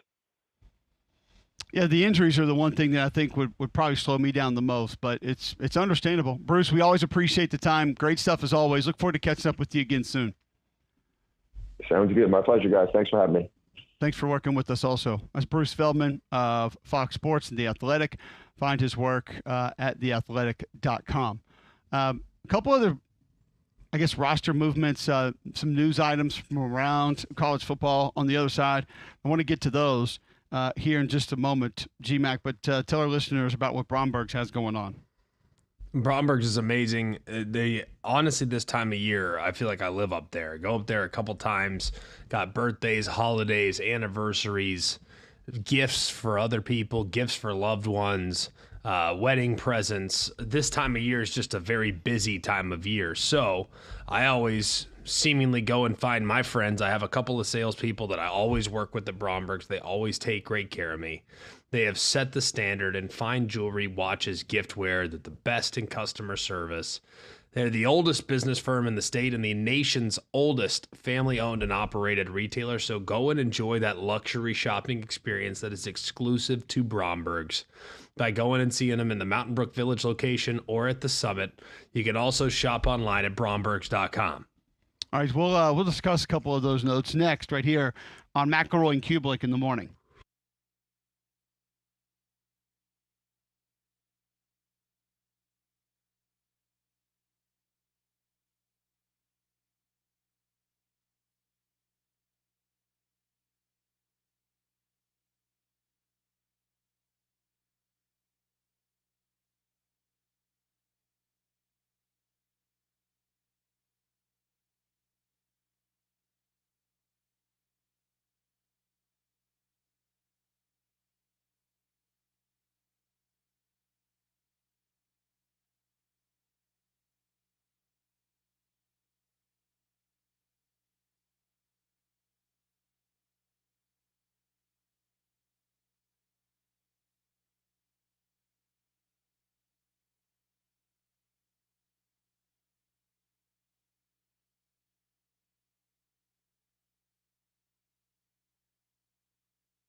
All right, welcome back in. McElroy and Kublik in the morning. Appreciate you tuning in.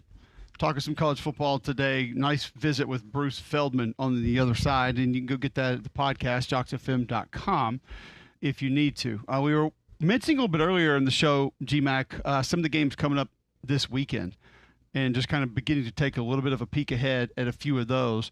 And there are a couple, I think, you already said that you feel pretty good about Auburn's chances to knock off A&M. That sort of it's going to change what the Texas A&M game is if Auburn's able to find a way to get that game. What gives you the confidence that Auburn can put something together to be able to get that game this weekend? Well, I think Auburn can do some things to neutralize the defensive line advantage for A&M. I think A&M's very good along the defensive front. That goes without saying. I just think that with how they can get the ball out of Peyton Thorne's hands quickly, I'm not real sold on A&M's secondary. I think there's opportunities to be had there. And I also think there's a chance that you could find some spots to kind of exploit some zone coverage against them using your RPO. I don't think it's going to be easy, but I think it can definitely happen. And I'm just curious how you think they can do it. Yeah, I think it's you're obviously not going to be able to turn it over. You got to neutralize that defensive line. So, like you said, quick throws, maybe some new screen games, misdirection. You're not going to line up and run the football with that group, though. And that's sort of where I think some of the misconception begins to sneak in, is people think that that's just going to happen. And I don't. I don't think that Auburn can just line up and go right at that group. Now, with some creativity, yeah, things could be a little bit different. You might be able to line up, find some yards, steal some yards at times, try to get some guys misaligned, things of that nature. Could those things take place? Sure. Yeah, absolutely. But Auburn's not good enough to just line up and run the football. So I want to see what they can put in that has looked a little bit different than what has been in. And if they can find a way to do some of those things, then I think there's some room for success. I'm not going to rule it out. And I'm not super confident in it because, there are a lot of folks that say, well, they've been running the football here recently. Okay, but why couldn't they run it in the first whatever games? Also, looking at the fact that the offensive line's been better. It doesn't mean they're great just because they had a couple decent games. Things can be very different. So I'm interested to see how much can truly be different as far as getting Jarquez Hunter the football, because we know that still has to happen, and that's been a little problematic there. We haven't always just seen him get the ball, even when we thought he should. So how does that change? How is that different? And if that can be truly a little bit different, then yeah, maybe they can find – being at home is going to be big, I think. I think that gives them a couple big advantages to be able to play in front of that crowd. But I just don't think that it's going to be something where, they want to play well, so they're going to show up and all of a sudden this thing's going to be competitive. Yeah, I think that it's going to be really interesting. Do you not think this is a game that needs to be won on the perimeter? For Auburn? Yes. 100%, yeah. But do you think that do you trust their wideouts enough to win it? Well, you say perimeter and then you go to passing the football. I go perimeter running the football. I think you need some toss cracks. I think you need some jet sweeps. I think you need to keep them off balance and find different ways to make that defensive line run and be problematic that way. And then once you start doing that, then maybe you'll be able to find those shots down the field. I am with you on A&M secondary, and there's not many people talking about that this year. First off, I don't know if any of us truly know how good they are, because when your defensive line is consistently that good, it's going to make them look a lot better. But I don't put all of my trust and faith in that group just right out of the gate. I don't think that it's a situation like that at all. No, at all. So we'll see. I mean, I think that the receiver group is something that I don't feel great about, but I do like the perimeter run game possibilities. But I also acknowledge that A&M's got really athletic linebackers. And one thing that, say, for instance, South Carolina used against them, a lot of misdirection. A lot of rolling Lenoris to the right, throwing it back to the left. They didn't really get in a standard drop back situation. They moved the pocket, they changed the launch point, and that was the best offensive performance against A&M this year. So if it's a copycat league, that's the tape I'd be spending the most time on if I were this Auburn offensive staff. How do we recreate some of the problems for A&M that South Carolina utilized? And one thing that I do think that Auburn has at their disposal is a tight end that can become a little bit of a problem. Now, the difference between South Carolina's tight end and Auburn's tight end is that South Carolina's tight end is not allergic to contact, but still a matchup problem nonetheless for Rivaldo Fairweather. So I think he might need to play a big role in this game. I could see that. And then your defensive ends have to start paying attention to them. They have to start trying to get a little shove, making sure that they don't get a clean exit on their routes. That might be something that becomes a little bit problematic. But I'd like to go. I need to go back and look and see what tight ends have done against A&M this year, like good tight ends, and how much success they've had, or how much success that maybe they could have had. I don't know. I haven't really looked at that, but that'd be interesting to go back and kind of do a little study on GMAC. Is like what have the tight end positions been able to do to this Texas A&M defense this year? Yeah, it's probably worth a look. I mean, that's not something I've spent a lot of time on. I just know how they structure their defense. If I had a tight end that was a bit of a matchup problem, he would be a featured player in my offensive plan against A&M. So it's I'm going down the list here. Notre Dame, Arkansas. Don't know how much they were even using their tight end at that point. Missouri would be one to maybe look at. LSU, South Carolina. So we'll go back and take a look at that. Try to maybe throw that at you a little bit later in the week. But either way, it's there are going to have to be some new things that Auburn implements to be able to find consistent success against this group. And I guess we'll find out in a couple of days if they're actually going to get that. So, all right, GMAC, you got to run, catch a flight. Thanks for hanging out, and look forward to seeing you tomorrow. Voice is going to be back tomorrow, boys. Let's stay positive. Let's do it. Are you gonna? How many more words are you gonna say once you get off the air for the rest of the day? Over under 37 more words. I'm even going to the Bama basketball game tonight, and we'll clap and say nothing. And you got all these people that are gonna stop you and want to talk to you, and all these people that are gonna want to hang out. I'm gonna wear headphones. That's gonna work. Does cheering count? Like, will you No. cheer? Just clapping. I will clap. Clap is my cheer. Okay. Okay. We're back. All right. We're gonna be back. Hey, what's up, boys? Huh? We're gonna do it. Cookie Monster Pharrell style. off the bench. Be back See you, tomorrow, boys. punk. All right, Greg. Have a good flight. We'll see you. All right, GMAC from the College Football Ranking Show last night, trying to make his way back to Birmingham. We'll catch back up with him tomorrow. We'll get to a break, bring you a bad box score of the day next, right here on Jocks 94.5.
All right, welcome back in. McElroy and Kubalik in the morning. We'll get to our bad box score of the day here in just a moment. Was going to let you two know that came across someone listens to the show yesterday and told me that they love bad box score of the day. Said, There we go. Don't ever stop doing that. But also said that his wife listens to the show and she hates it. It's her least favorite segment of the show. Okay. But I do feel like it's becoming a little bit of a love it or hate it segment, Right. like just kind of in general. But, I mean, I don't know. As long as they're box scores and they're bad ones, Well, we're going to be this here. time of year, there's a lot of box scores. And this time of year specifically, there are going to be a lot of bad ones as well because we get the box scores, but the bad box scores this time of year seemingly just don't stop. And it's the gift that keeps on giving. All right, so we do it each and every day. We celebrate the best of the worst. It is the bad box score of the day. Personal foul, 69, offense. He was giving them the business. Intentional grounding, offense number 7. It's a 10-yard penalty. I'm talking to America here, excuse me. That's the game. Now we have a rule that we don't do high school sports. We try to stay away from that. Try to be better with that. Does that include middle school sports, in your opinion? No, we said No, high school. no. We high school. They ain't grown yet. That's fine. Kids can get So these you- work. They need to learn the lesson somehow. We know what Michael Jordan said about kids. All right, so you would say the middle school games would be on limits for a bad Absolutely. box score of the day. Absolutely. Okay, I'm going to think about it through the segment because we had one sent in that I don't know if I should use or not, but Isn't it all-timer worthy?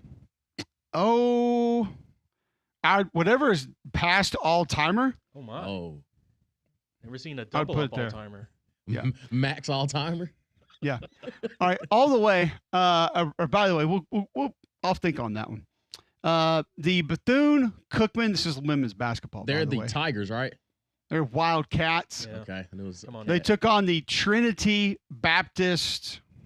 we've had them before. They Ah. are the They're- Springsteens. No, they're the Tigers. They're the Eagles. Oh, Okay. I knew it was Bethune-Cookman gets to 2-3 by just sneaking past Trinity Baptist 117-34 last night. okay. Trinity Baptist shot 13 of 57 from the floor. Shots weren't falling. It happens. They shot 33s. Oh, They only made 8. okay. okay. Now, maybe the most confusing portion of this game is that Trinity Baptist got to the free throw line twice. Oh, they just weren't being aggressive then. That's their fault. I was 57 shots, only 30 from 3. That means you're getting some in the paint, right? And you only get Few. to the free throw line twice? They ain't going up strong enough. Sounds soft. Okay. Well, they were 0 for 2 from the free throw line. Okay. Well, refs tried to bail them out. Couldn't. At least twice. Bethune-Cookman shot 53 of 83 for the game, 4 of 8 from 3. Ooh. So they won 117-34 and shot 8 threes, only made 4. Oh, that's In this day and age, like they only shot 8 threes. that's a beat Wow. down. Like, that's an old school. Get to the paint. Yeah. Can't stop me. Can't stop Yeah. me. Because your rebounding differential in the game was 62-14. Oh, they had zero hustle. They didn't want to be there. That's their fault. They deserve to be on bad box score. They deserve this. 62 rebounds to 14 Oh, total rebounds in a game. I can't coach effort.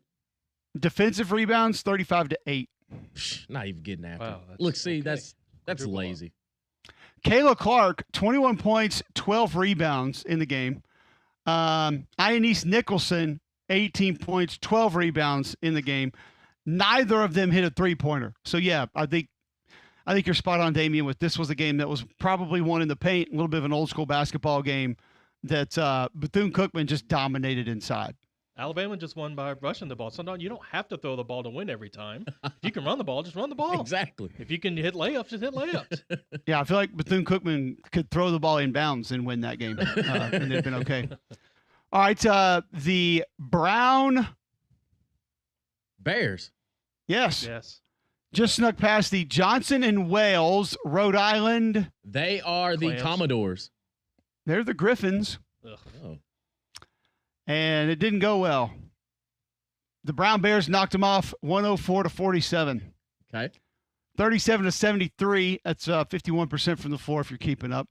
Brown shot 18 of 22 from behind the three-point line. Hot. 82% from behind the three-point line. Yes. Johnson There and we Wales, the Griffins, shot 17 of 56 for the game, 4 of 22 from three. They turned it over 28 times. That's what got them. Well, they were only out-rebounded 48-29. So, I mean, it's, They hustled. They just didn't make shots. It happens. And turned the ball over. That's bad basketball. It's bad ball. All right. The Stephen F. Austin. They are the, oh my goodness. They're the Panthers. They're the Lady Jacks. They stuck past the Wiley College. The Anvils. The Coyotes. Wildcats. Oh, okay. That was right there. It was a I mean, how layup. could they not? Right. 104-40 last night. Whew. Another double up. Wiley shot 15 of 52 from the floor. Bad. 7 of 21 from three. 3 of 8 from the free throw line. What are we doing? That's not shooting free throws, not making free I throws. to let them into the game. They were out rebounded 54-32 in the game. Okay. And Stephen F. Austin shot 38 of 81 from the floor, 16 of 43 from three. Okay. That was the bottom line. Yeah, they did not hesitate. Stephen F. Austin had 7 of their 9 players that played in the game in double figures. There we go. Depth. They spread the wealth. Okay. I like that. Yeah, you get those valuable minutes for those other girls. Definitely going to pay off. Exactly. I'll run through a couple here before we get out. The Wofford Terriers. took on the Southern Wesleyan. They are the They're the Commodores. they're the Titans. Or Commodettes. They're the Warriors. Oh. Titans Warriors. Wofford just snuck past them 95-35 last night. Okay. The Southern Wesleyan Warriors shot 11 of 56, 2 of 20 from three. The old 10% from three, baby. Not ideal Pre-Curry at all. Warriors. No. 10 of 32 from three. Wofford last night. They were pretty good from behind the 3-point line. That's a definitely a blowout winner terrific. right there. It's up there. It's bad. All right, Harvard. The Crimson. Yes, snuck past the Northeastern. That's something red. Are they Patriots? They're not. They It's a good are guess, I guess. the Tributaries. They're the Huskies. Okay. Harvard snuck past them 89-37 last night. Hey, they play school and ball. Now Northeastern shot 15 of 53 from the floor. Okay. They did shoot 18 threes in the game. Okay. Good number. They made one. That's a bad number. Sometimes all it takes.